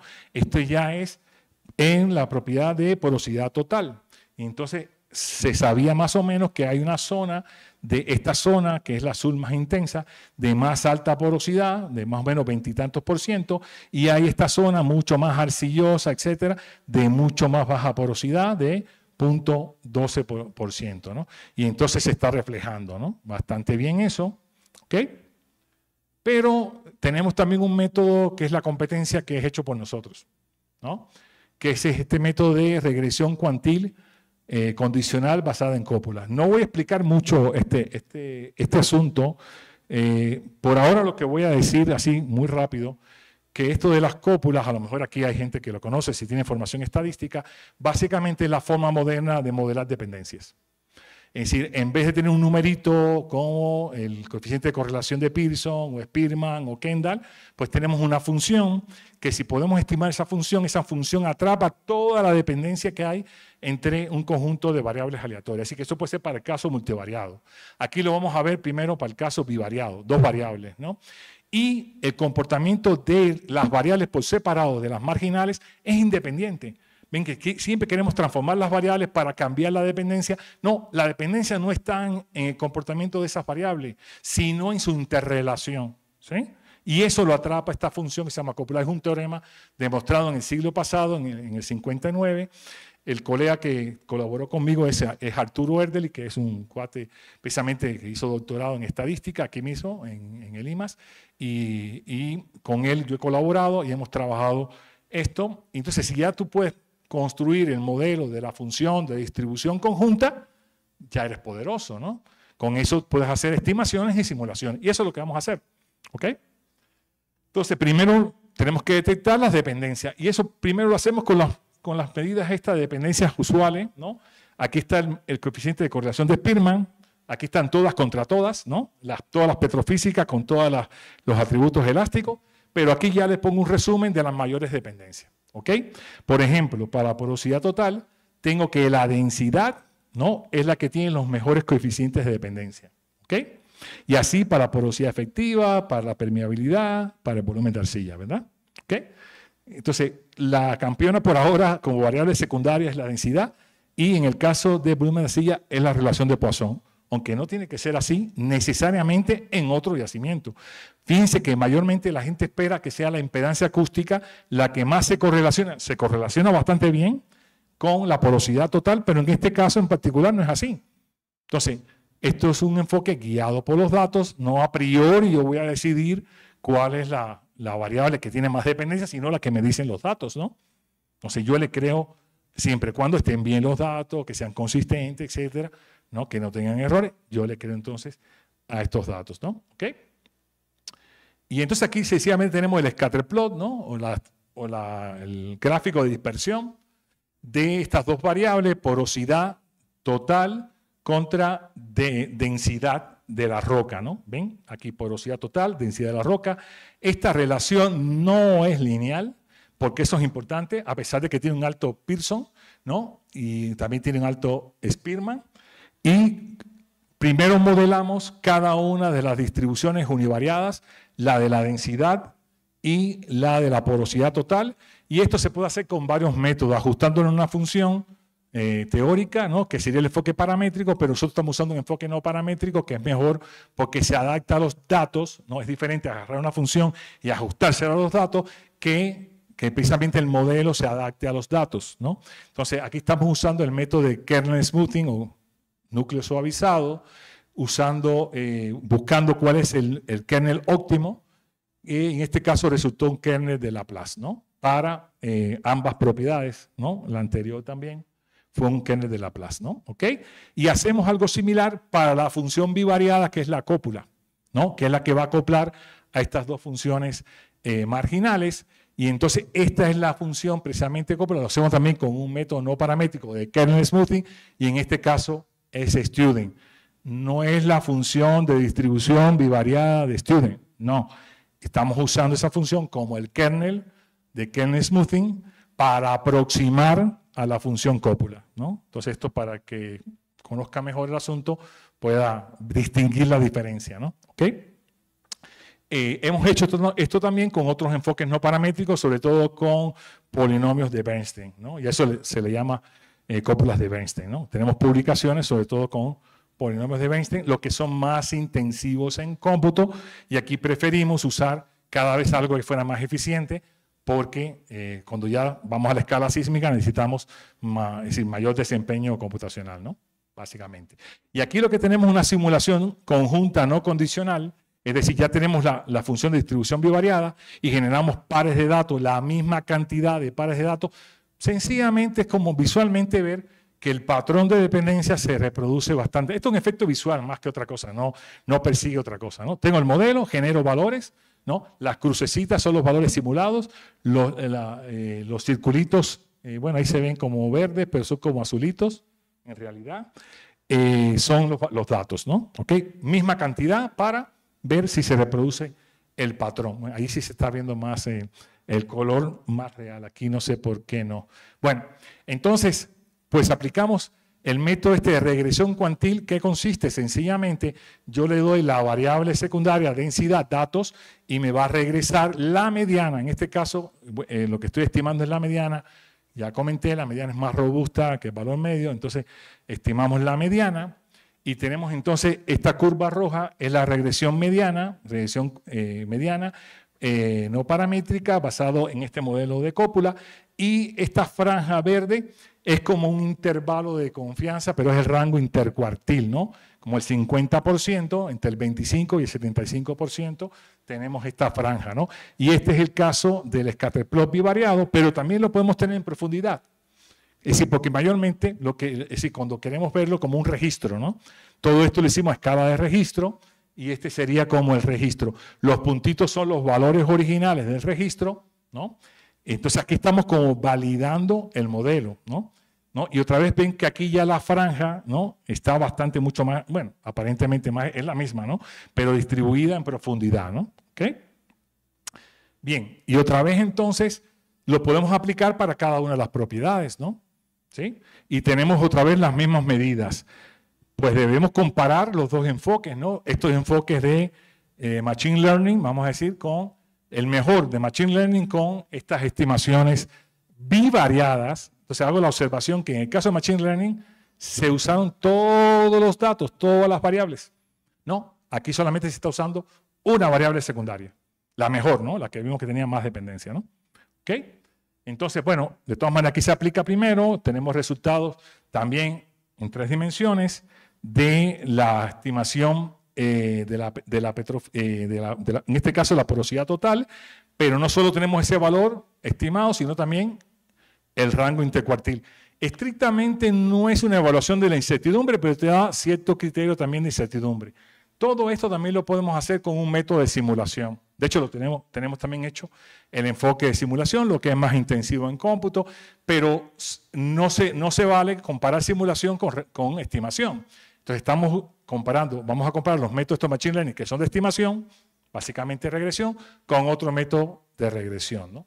Y entonces, aquí vamos, ¿no? Entonces, primero, para el primer caso de la porosidad total, pueden ver que nuestro método es decir, bastante competitivo cuando son 2 variables, e incluso cuando son 3 variables, es decir, si le agrego otra más, pudiera incluso ser superior.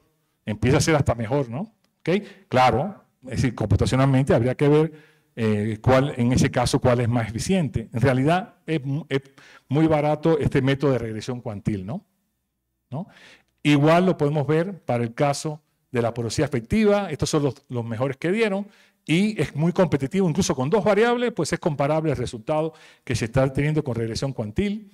El caso de la permeabilidad también. Pero el caso más significativo fue el que más me llamó la atención, ¿no? Que fue bastante pobre. Bueno, aquí también tenemos otros casos que no son muy buenos, pero fue bastante pobre, bivariado, pero cuando ya le agrego otra variable, pues ya se empareja o es competitivo con cualquiera de los otros métodos alternativos de Machine Learning, ¿no?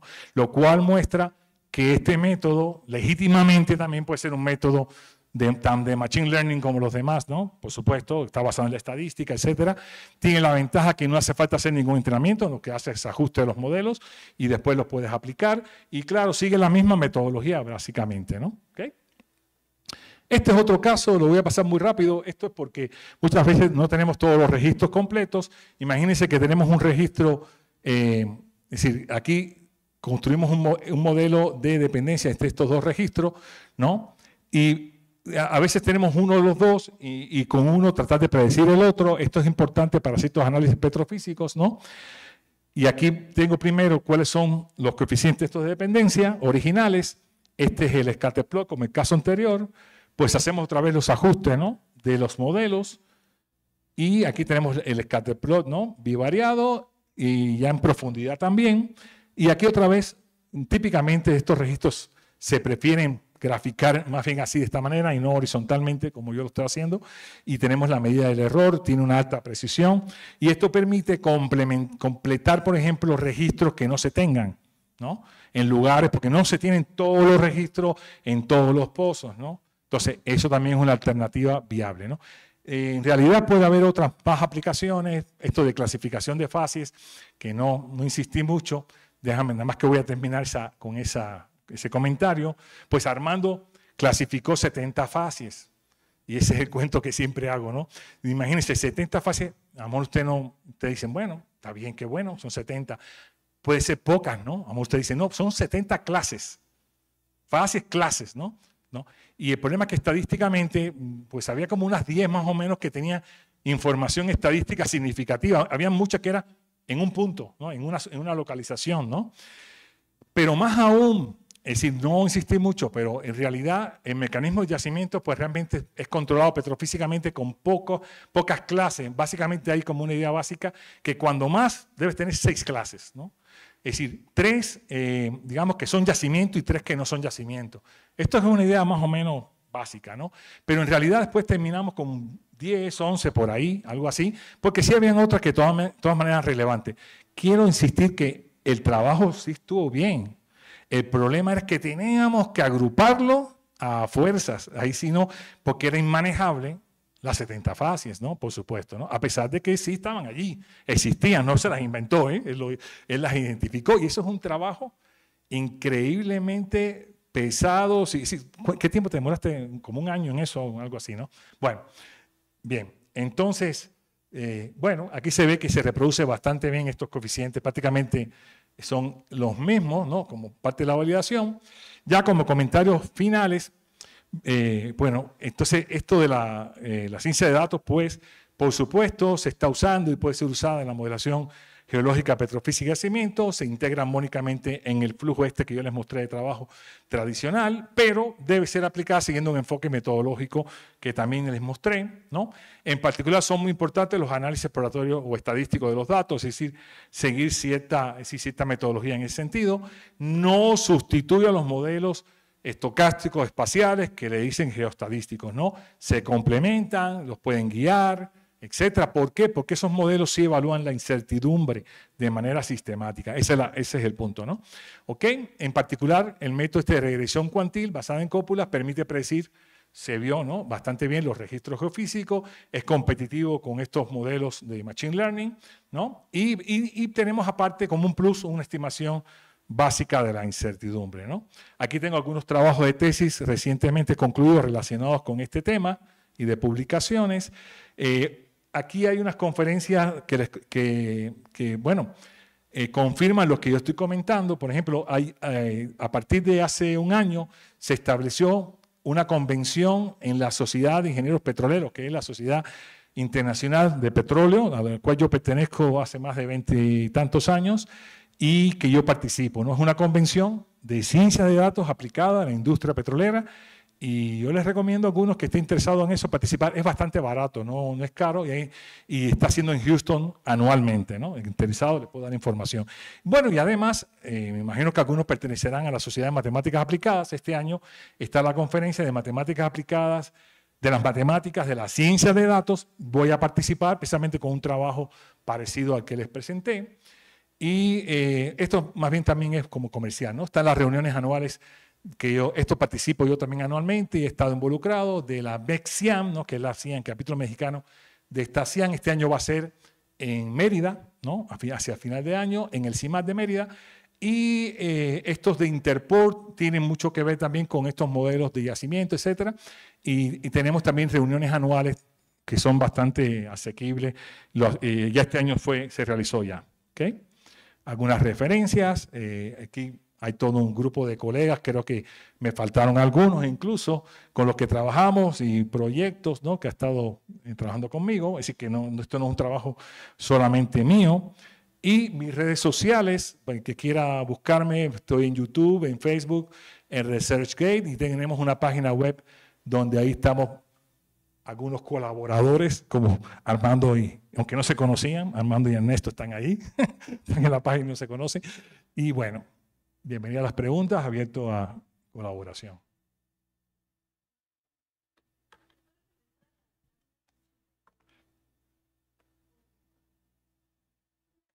Perdón, sí. ¿Esta? ¿No? Perdón, sí. Creo que me pasé, ¿no? Están todos, son de la UNAM todas, las pueden bajar, pero si no las encuentran me las piden y yo también se las comparto, ¿no? Hay 2 trabajos de doctorado y 2 trabajos de maestría. Los de maestría casi están terminados, pero todavía no concluyen exactamente, no defienden, vamos a decir, ¿no? Pero prácticamente están terminados. Los de doctorado sí ya terminaron y están, y tienen, ahí estoy dando también artículos que tienen publicados, ¿no? ¿Ok?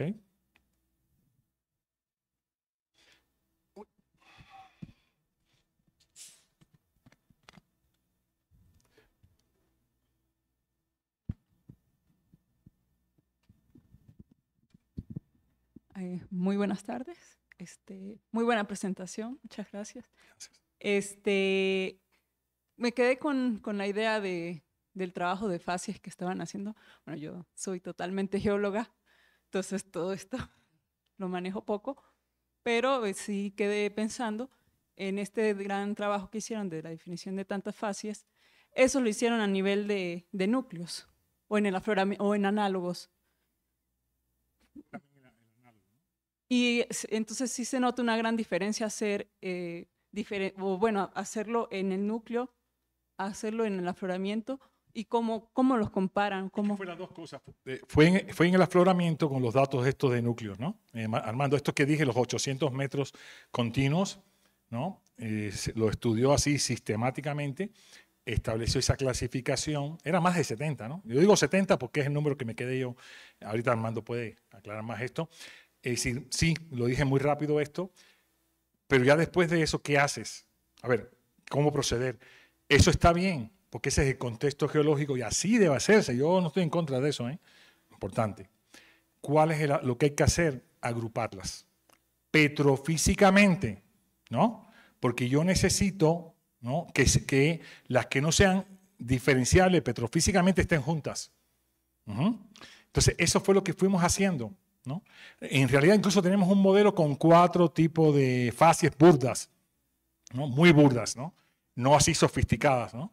Burdas. Ese fue un primer modelo que se hizo, ¿no? Incluso en paralelo, ¿no? Se estuvo haciendo en el yacimiento incluso, ¿no? Pero también en este afloramiento también hicimos un modelo, ¿no? Con ese detalle. Y hasta les voy a decir algo interesante, dibujamos las estructuras de...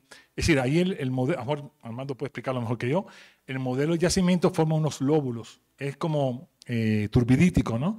Y ahí forma lóbulos y Armando me decía, ¿qué hacemos? Le digo, dibújalo, dibújalo, lo que tú tengas en mente, dibújalo. No va a ser igual porque los datos también nos van a guiar.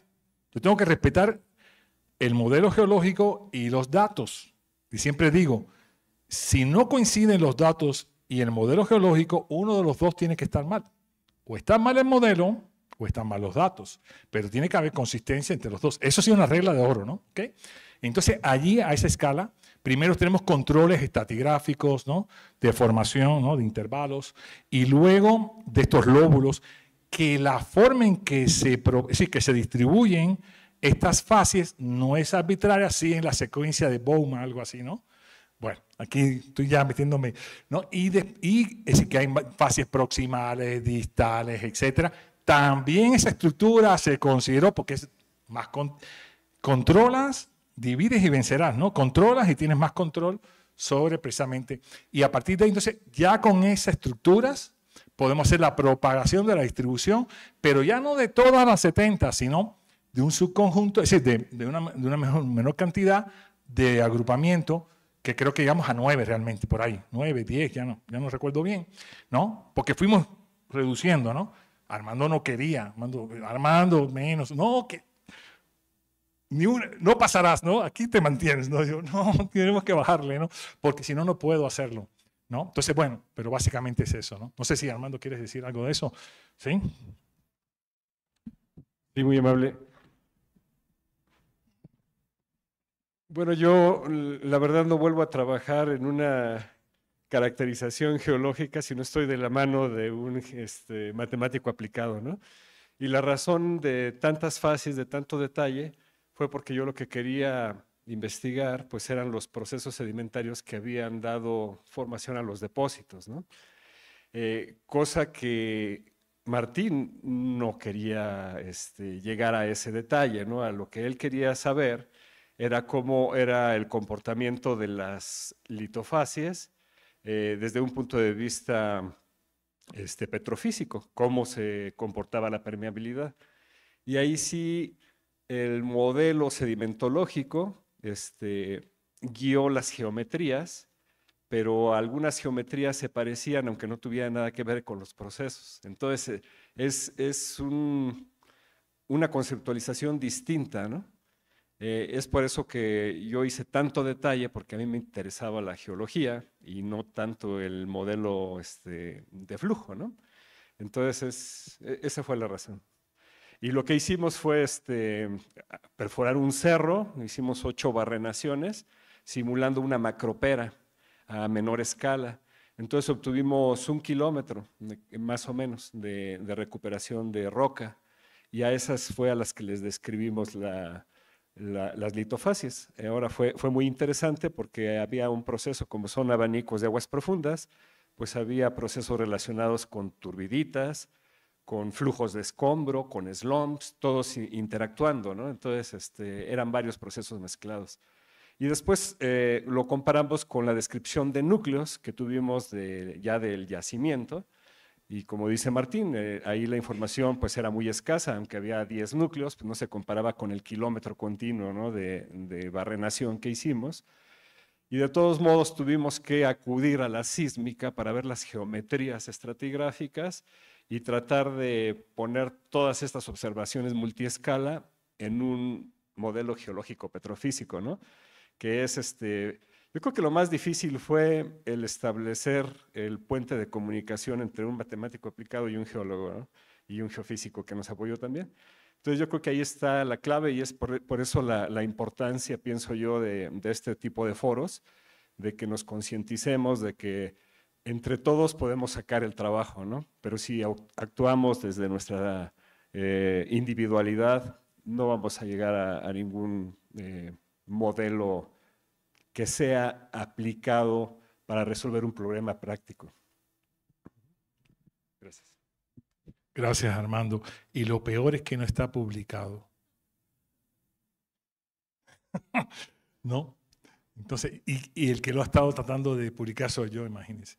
Entonces no puedo tampoco yo solito publicar eso, ¿no? Comprométete a publicarlo. Ya, listo. Ok. Yo también tengo una pregunta.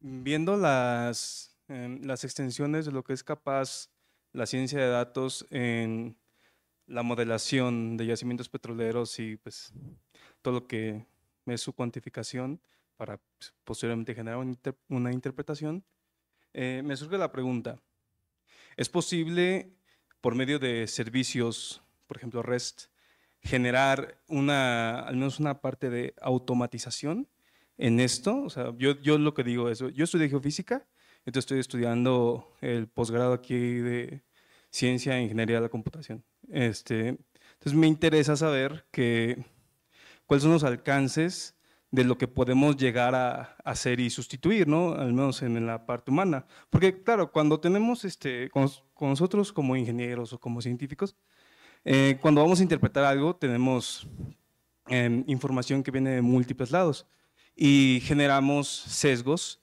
y algo que es el efecto del observador, ¿no? Como en como en un ejemplo, ¿cómo llamarlo?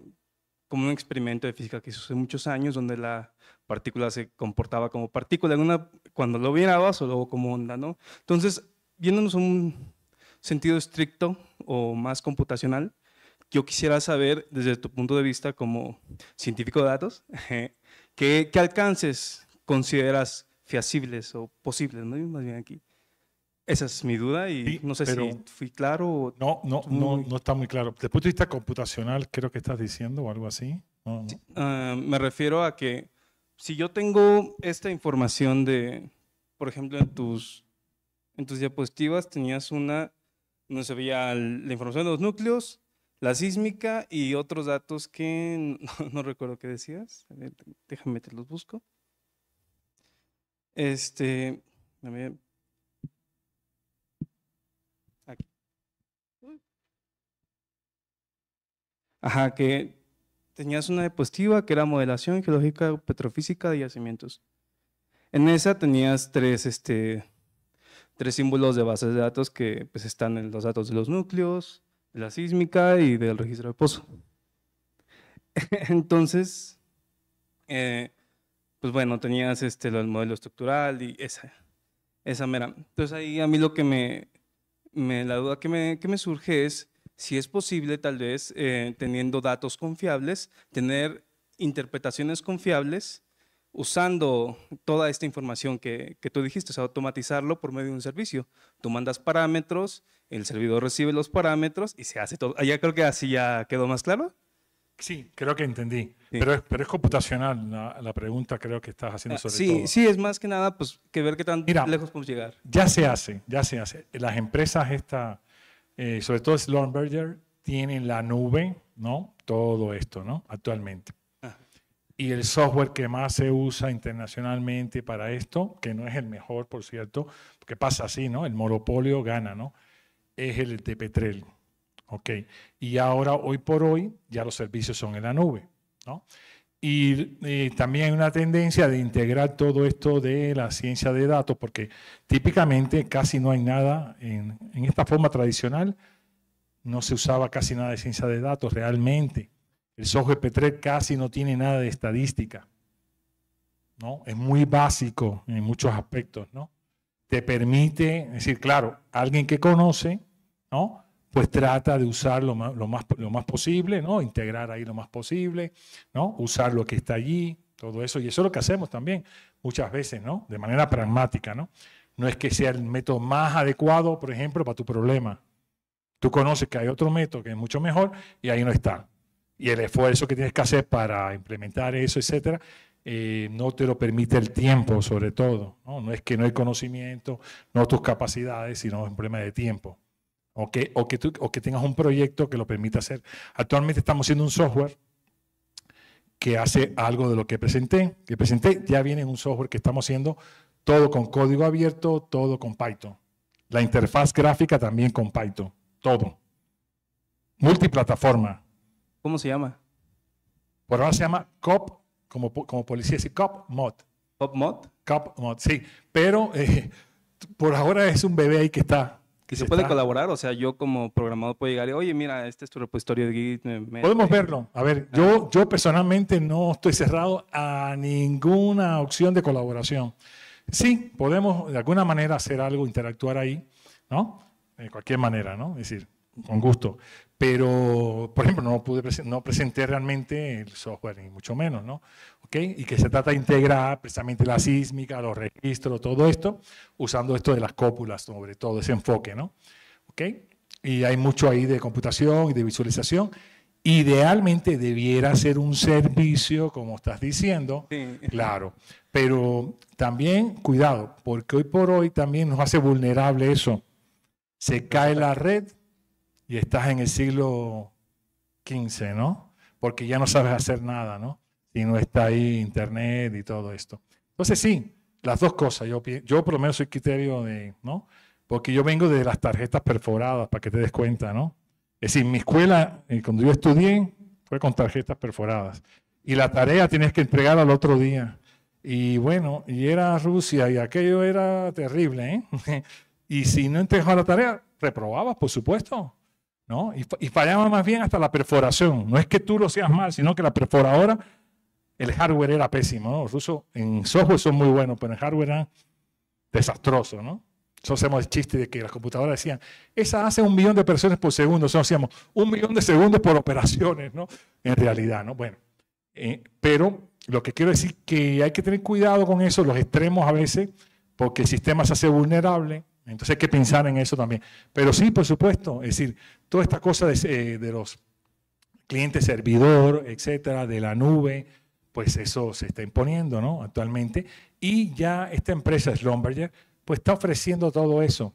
Y ella tiene todo su ecosistema integrado, ¿no? Para que tú lo uses, ¿no? Y por supuesto que te va a cobrar, ¿no? Y cada vez te trae. Y fíjense que no tenían hasta hace poco nada de cópula, cero. Y ya este año trajeron unas presentaciones. Claro, los que presentan no saben prácticamente. Y ya apareció algo ahí de cópulas, ¿no? Y le pregunté, oye, ¿eso qué cosa es? No, pues no, ahí dice cópulas, ¿no? ¿Qué sé yo, no? El que presenta no sabe, ¿no? Normalmente es alguien que vendedor, ¿no? Te tiene bien, sí es físico, geólogo, eso, pero viene a venderte el asunto, ¿no?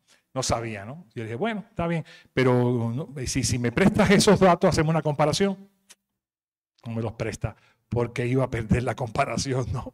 Porque yo sí sé, al menos, poco más que él o de ellos, ¿no? De ese tema. Pero no, pero aquí la idea es colaborar y todo esto y aprender, ¿no? Y ver otras cuestiones que nosotros también estamos limitados en muchos sentidos, ¿no? Entonces, bienvenido en ese sentido, ¿no? ¿Ok?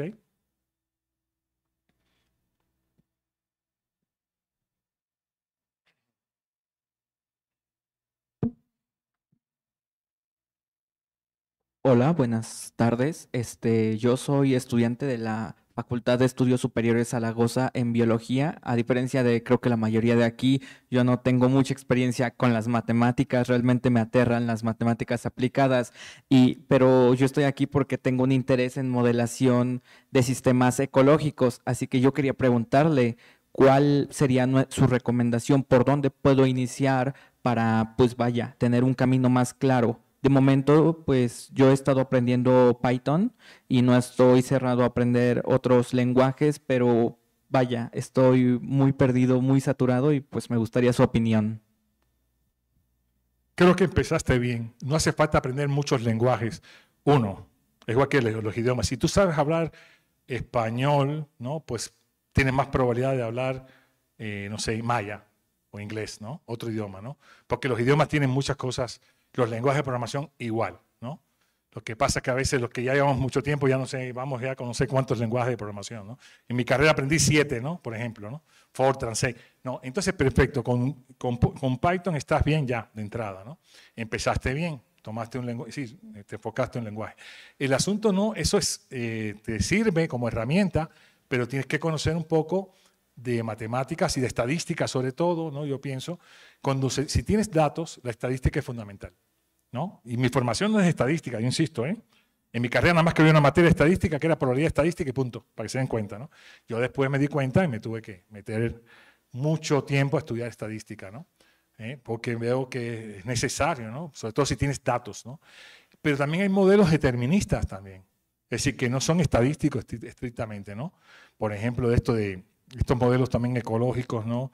De una playa, ¿no? Por ejemplo, los impactos ambiental, de la erosión de una playa, de un arrecife, etc. Es decir, podemos meternos ahí, ¿no? De la misma vegetación, modelos de, no sé, depende específicamente qué sistema estás estudiando, porque esto de ecológico es muy amplio, prácticamente casi todo es ecológico, ¿no? Si salimos allá afuera, es el medio ambiente, ¿no? Pero entonces hay que estudiar un poco algunas materias de estadística, ¿no? Si te interesa con más precisión, te puedo después decir, ¿no?, qué estudiar. Esto de ciencia de datos, pues ahora se vuelven cursos. Yo tengo un curso de ciencia de datos que acabo de impartir el semestre pasado, está en la red, está en YouTube y está en Facebook. ¿Ok? Lo voy a seguir impartiendo en los semestres pares, ¿no? Pares, los semestres pares de la UNAM. ¿Qué quiere decir? De enero a junio, ¿no? Por ahí, ¿no? ¿Sí? Siempre me confundo con todo eso. Y los semestres impares, como ahora yo imparto geostadística, también te sirve un poco de geostadística si tienes datos georreferenciados con coordenadas. Es decir, la geostadística no hablé mucho de eso, es una rama de la estadística donde la correlación espacial se explota para hacer predicciones, ¿no? Para hacer estimaciones espaciales, ¿no? Entonces, y simulaciones también, modelos en general, ¿no? Pero donde haya dependencia espacial de los datos. Entonces, si tú estás en ciencias de la Tierra, pues tienes datos, ¿no? Si mides coordenadas, ¿no? Por ejemplo, densidad de una vegetación, del suelo, de las características del suelo, de una playa, como dije, ¿no?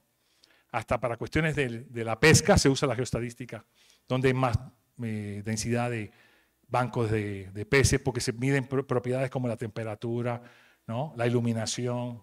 No es que midan los peces, ¿no? Miden propiedades físicas que correlacionan con la densidad de bancos de peces, ¿no? El alimento, el plancton, ¿okay? Eso sí se puede medir, ¿no? ¿Ves?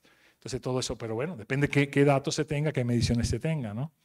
Pero bueno, si ya pues quieres algo más particular, escríbeme un correo, no sé si apuntaste por ahí mi correo, ¿no? Y yo con gusto te oriento y también te invito a los cursos. Eso. Yo admito también en todos mis cursos siempre a estudiantes oyentes, ¿no? Que hacen todo como los estudiantes inscritos, ¿eh? Eso es la única regla que les impongo, ¿no? Pero también lo puedes en línea oír, porque lo transmitimos también, como ya te dije, ¿no? Y queda ahí, ¿no? En Facebook, YouTube, etcétera, ¿no? Entonces, ambos cursos que estoy mencionando están disponibles en línea actualmente. Y tenemos la página con todos los datos también, con toda la información también.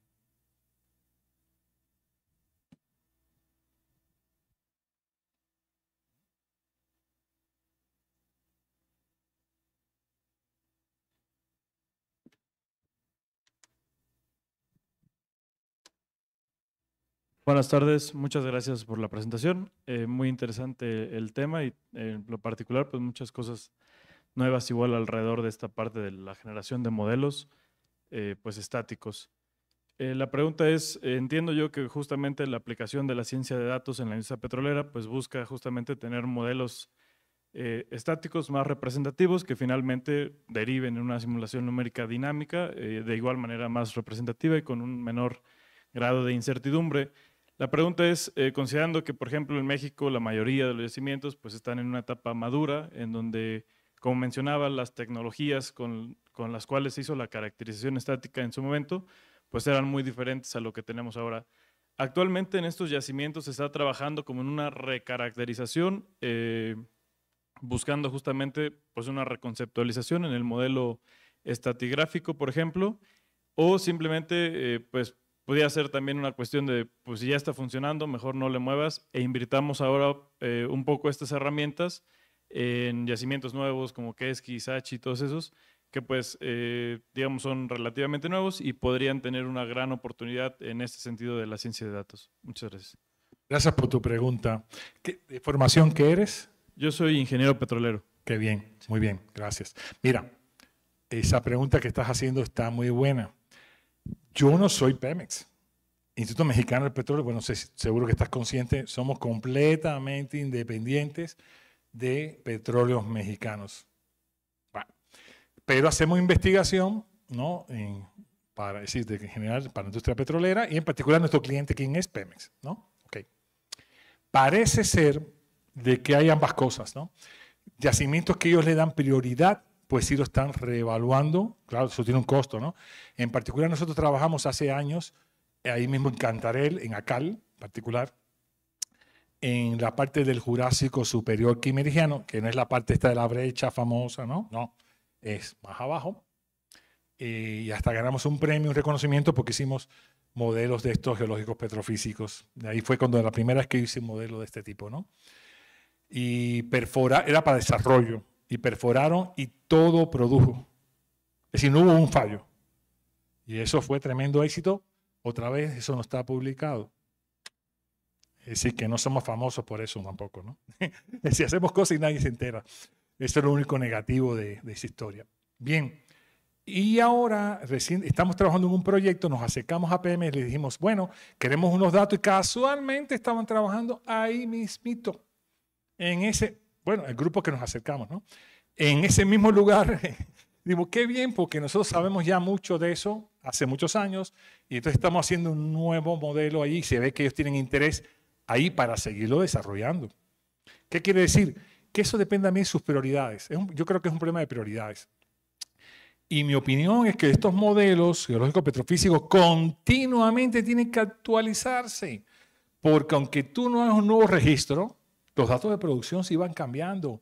Mira, la mecánica de yacimiento, hemos hecho otros proyectos, es decir, la parte de esta recuperación, realmente yo estoy en recuperación, yo no, es decir, en explotación se llama actualmente, antes se llama, ahora hubo un cambio de estructura y se llama explotación, pero yo lo que he trabajado en métodos yo he traído una plática de métodos de recuperación mejorada con microorganismos, por ejemplo, he hecho modelos de eso, con microorganismos, con gases, con fluidos, térmicos, químicos, ¿no? Todo eso. Bueno, entonces, da la casualidad que en este caso, este proyecto que estamos haciendo coincide con lo de ellos, entonces quiere decir que ellos están dando prioridades a ciertos, y mi opinión, vuelvo, es que, por ejemplo, toda la cuestión de la producción también genera deformación del medio poroso. Hemos tenido un proyecto bastante grande que trabajaba sobre eso, sobre la relación del cambio dinámico de las propiedades de flujo, ¿no? Bajo el cambio de los esfuerzos, ¿no? Es decir, ya no tienes las mismas permeabilidades, ya no tienes las mismas porosidades, ¿no? Etcétera, etcétera. El yacimiento cambió porque cambia. Entonces, ¿qué quiere decir? Que estos modelos debieran estarse actualizándose dinámicamente todo el tiempo. Ahora, ¿que se haga? Pues no creo que se haga. Que todos los yacimientos sí tienen unos modelos así bien sofisticados, por lo menos en lo que yo vi en algún momento, tampoco, ¿eh? Entonces, porque es costoso hacer estos modelos, lleva tiempo, experiencia, conocimiento, lo que hizo Armando, es decir, ya él lo simplificó, pero eso está difícil, eso está bien difícil hacerlo. Entonces, todo esto, ¿no? Pero se ve que ellos tienen prioridades. Por ejemplo, como decías, los nuevos yacimientos, me imagino, ¿no? Que están haciendo modelos, yo no he intervenido ahí, no he tenido nada que ver.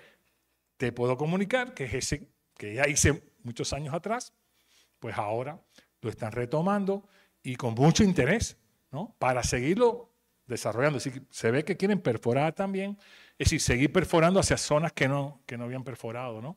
Suficientemente, que tienen menos perforaciones, que consideraban de menor calidad la roca, todo esto, pero que pudiera cambiar, ¿no? Ves, actualizas el modelo y cambia tu visión, porque ya tienes datos también de sísmica más reciente con mayor resolución cuando trabajamos, la sísmica era un desastre, no sirvió prácticamente para nada.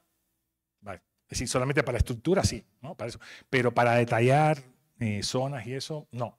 Si la sísmica no me ayudó para el modelo, ¿no? Sin embargo, el modelo de fases que hicimos fue muy bueno, muy bueno. Y ese permitió precisamente que perforaran. Es decir, yo pienso que tuvimos hasta suerte, ¿no? Porque tampoco digo que eso tiene garantía, ¿no? De que va a ser así, pero lo que sí me satisface es que si te apegas a ciertas metodologías, si lo haces sistemáticamente, esta palabra me gusta, ¿no? Si lo vas llevando ahí como debe ser, si no violas, ¿no? Etapas o conceptos y lo vas haciendo, tienes bastante probabilidad de éxito, ¿no? Y si no pudieras otra vez volver, ¿no? Y hacerlo, ¿no? De hecho, en ese modelo de esa época ya habían empresas, ya habían gastado dinero Pemex como en 2 o 3 empresas y bueno, vamos a lo del IMP para que hagan algo ahí, ¿no?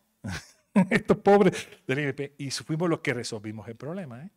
¿No? Entonces, eso es así, ¿no? Pasa así. Pero sí, tú tienes razón, hace falta de manera continua, debiera ser, pero a lo mejor el problema es también que hay prioridades, ¿no?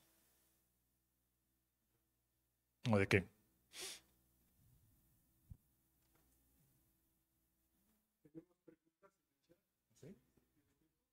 Sí, no, todas las que, pero no sé por dónde vienen.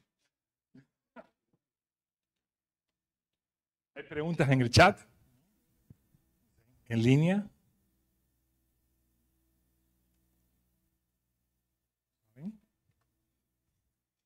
¿Hay una página? Ok. Ah, ya. Bien, ¿Se está transmitiendo en Facebook? ¿En YouTube? Ya. A través del chat de YouTube preguntan, a ver, Carlos Vega, de la Universidad de Utah. Excelente presentación. Mi pregunta es en la aplicación de procedimientos de ciencias de datos a predicción de registros geofísicos. El procesamiento de datos desde normalización hasta utilización de procesos avanzados, redes neuronales, regresión gaussiana, pudiera comprometer o enmascarar la información implícita a nivel yacimiento como ambientes de sedimentación, distribución espacial de minerales y fluidos. Pregunta: ¿cómo se puede garantizar la preservación de la información geológica durante el proceso del manejo estadístico de los datos? Gracias. Muy bien. A lo mejor no me di a entender, pero yo creo que hablé más de geología que de ciencias de datos casi, ¿no? Es decir, el problema es que todo se basa en controles geológicos y geofísicos, ¿no? Es decir, se parte de eso, no se parte sencillamente de tener unos datos de registros y agarrar esos registros y hacerlo al revés, ¿no? Que con esos registros ya yo sé todo y conozco todo y puedo predecir todo. No, es todo lo contrario, ¿no? Es decir, esos registros son interpretados precisamente por geofísicos, por geólogos, la sísmica también interpretado. Y es divide y vencerás. No se usa todo globalmente, sino por intervalos, ¿no? Es decir, por bloques. No, se va dividiendo y cada vez se hace más particular, por lo cual tenemos cada vez menos datos localmente, que eso también es importante. Decía algo así de predicción de registro, entendí eso, ¿no? Pues el ejemplo que mostré es precisamente cuando tengo, es decir, que de pronto me faltan registros o completar intervalos perdidos en los registros. Estos métodos también nos pueden servir un poco para complementar esa información, porque hago la predicción con toda esta información, puedo hacer la predicción ¿no? Con cierto error, con cierta incertidumbre, y ese ejemplo último que mostré consistía en eso, que no tengo un registro y a partir de otro que yo sí sé ya que tiene dependencia, en otro pozo construyo el modelo de dependencia y puedo hacer la predicción, ¿sí?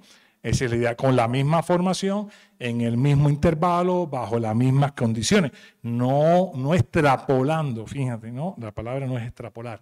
Entonces, creo que más o menos estoy respondiendo su pregunta. Así que no perdemos el concepto nunca geológico, geofísico, petrofísico. Partimos de ahí, ¿no? Para poder hacer nuestros análisis, ¿no? Es decir, que no es que mecánicamente, y esa es más bien mi crítica, yo empecé por ahí, de que incluso en nuestro propio instituto hay personas que toman los datos y ya con esos datos consideran que ¿no? le das unos datos de producción y ya pueden hacer predicciones.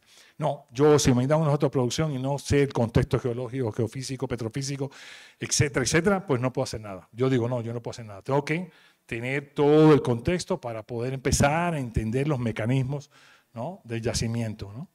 ¿Sí? La pregunta, Juan Osvaldo Álvarez García. ¿Con qué literatura me presento a estos temas, siendo que tengo formación de geología y actualmente estoy estudiando ciencia de datos? Bueno, creo que lo comenté. Es decir, bueno, no lo mencioné, pero sí creo que lo cité en esta presentación al final. Si sigue viendo, déjame ir al final de las referencias. Es decir, para la cuestión de la modelación geológica petrofísica, mi maestro fundamental fue, aparte de mis colegas que también me ayudaron mucho a entender este asunto, un libro que considero, ahí ya lo pasé, perdón, no, acá, sí, que lo cité, no lo cité, yo creo que no lo cité finalmente, bueno, no lo cité, parece, o sí, no, que es Cosentino. De todas maneras, si tiene mi correo, no está ahí. Si tiene mi correo, yo le hago llegar la referencia, se escribe así, es italiano, Cosentino, y es algo así, modelación integral de yacimientos, y con ese fue realmente que yo aprendí todo esto primero, pero no ciencia de datos, sino cómo integrar con diversas fuentes de información, ¿no? Y después esto lo complemento con los conocimientos que tenemos de estadística, de geoestadística, de ciencia de datos, ¿no? Es decir, después tú dices, bueno, si yo tengo que hacer, ¿no? lograr esto, ¿cómo lo puedo lograr, no? ¿Cómo puedo lograr hacer un modelo, no? ¿Con qué métodos serían más adecuados para este problema particular, no? Entonces, si está estudiando ciencia de datos, perfecto, ¿no? Hay que entender toda la parte esta de la modelación geológica petrofísica, que en realidad no es muy diferente ni en minería, ni en yacimientos geotérmicos, ni tampoco en acuíferos, ¿sí? Es decir, que esto que mostré es bastante parecido en todos estos modelos que son de ciencias de la Tierra, para que se den cuenta, con sus particularidades, ¿no? Por ejemplo, en la minería pues no hay fluidos ahí directamente, ¿no? Pero sí hay cuerpos, ¿no? de mineralización, facies, ¿no? Todo esto, ¿no? Y puede tener registros también, ¿no? Etcétera, etcétera, ¿no? Sísmica pudiera también tener, o algún levantamiento geofísico, ¿no? Electromagnético, muchas veces todo esto, ¿no? Lo que quiero decir que hay que conocer primero toda la parte de las ciencias de la Tierra. Mi intención fue hacer las dos cosas, ¿no? Platicar un poco de la metodología, ¿no? Esta de modelar yacimientos y cómo se puede esto complementar, bueno, integrar en esta metodología la ciencia de datos, que no es ni más ni menos que usar métodos estadísticos, los métodos también de Machine Learning, y también, aquí no lo mostré, pero también los modelos estocásticos espaciales, ¿no? Bien, Manuel Mellado hace la siguiente pregunta, pero tiene que ver más con los servicios educativos de Limas. Pregunta, ¿como tal el Limas ofrece diplomados o capacitación en ciencia de datos? Bueno, desde luego está, bueno, la doctora Katia podría responder.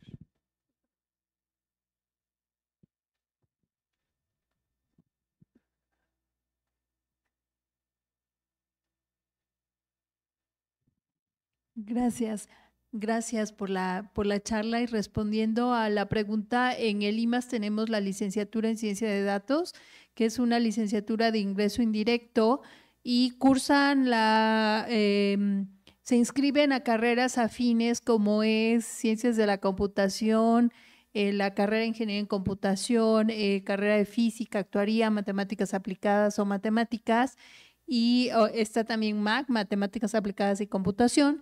Y después, al término del cuarto semestre, pueden hacer su solicitud de cambio de carrera a carrera simultánea o segunda carrera para la de ciencia de datos, que tiene sede aquí en el IMAS, en el edificio C.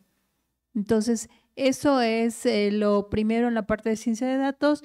Y ahorita la oficina de vinculación también ya tenemos la parte del Comité de Educación Continua, y esperamos que pronto se lancen cursos en relación a este tema de ciencia de datos. Y cursos así, esos serían como especializaciones, ¿no? Por ejemplo, que sean de ciencias de la Tierra y quieran hacer una especialización en ciencia de datos, ¿no? Es eso, ¿no? Último. Eso último sí se está trabajando aquí con la parte de la oficina de vinculación. A nivel licenciatura es la licenciatura de ingreso indirecto. Sí. Gracias.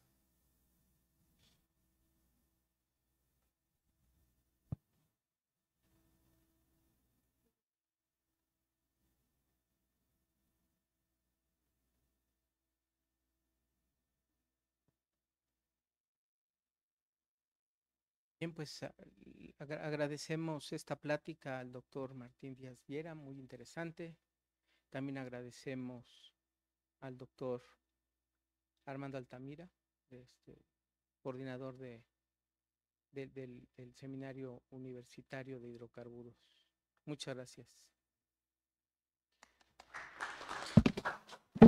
Muy amables. Nada más quiero darle un reconocimiento al doctor Martín Díaz Viera, a nombre de la Secretaría de Desarrollo Institucional y del Seminario de Hidrocarburos de la UNAM. Le agradecemos mucho su amable ponencia, su interesante ponencia, y a todos ustedes por participar, tanto presencialmente como en redes sociales.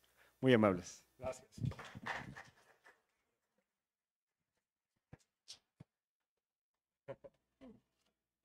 Gracias.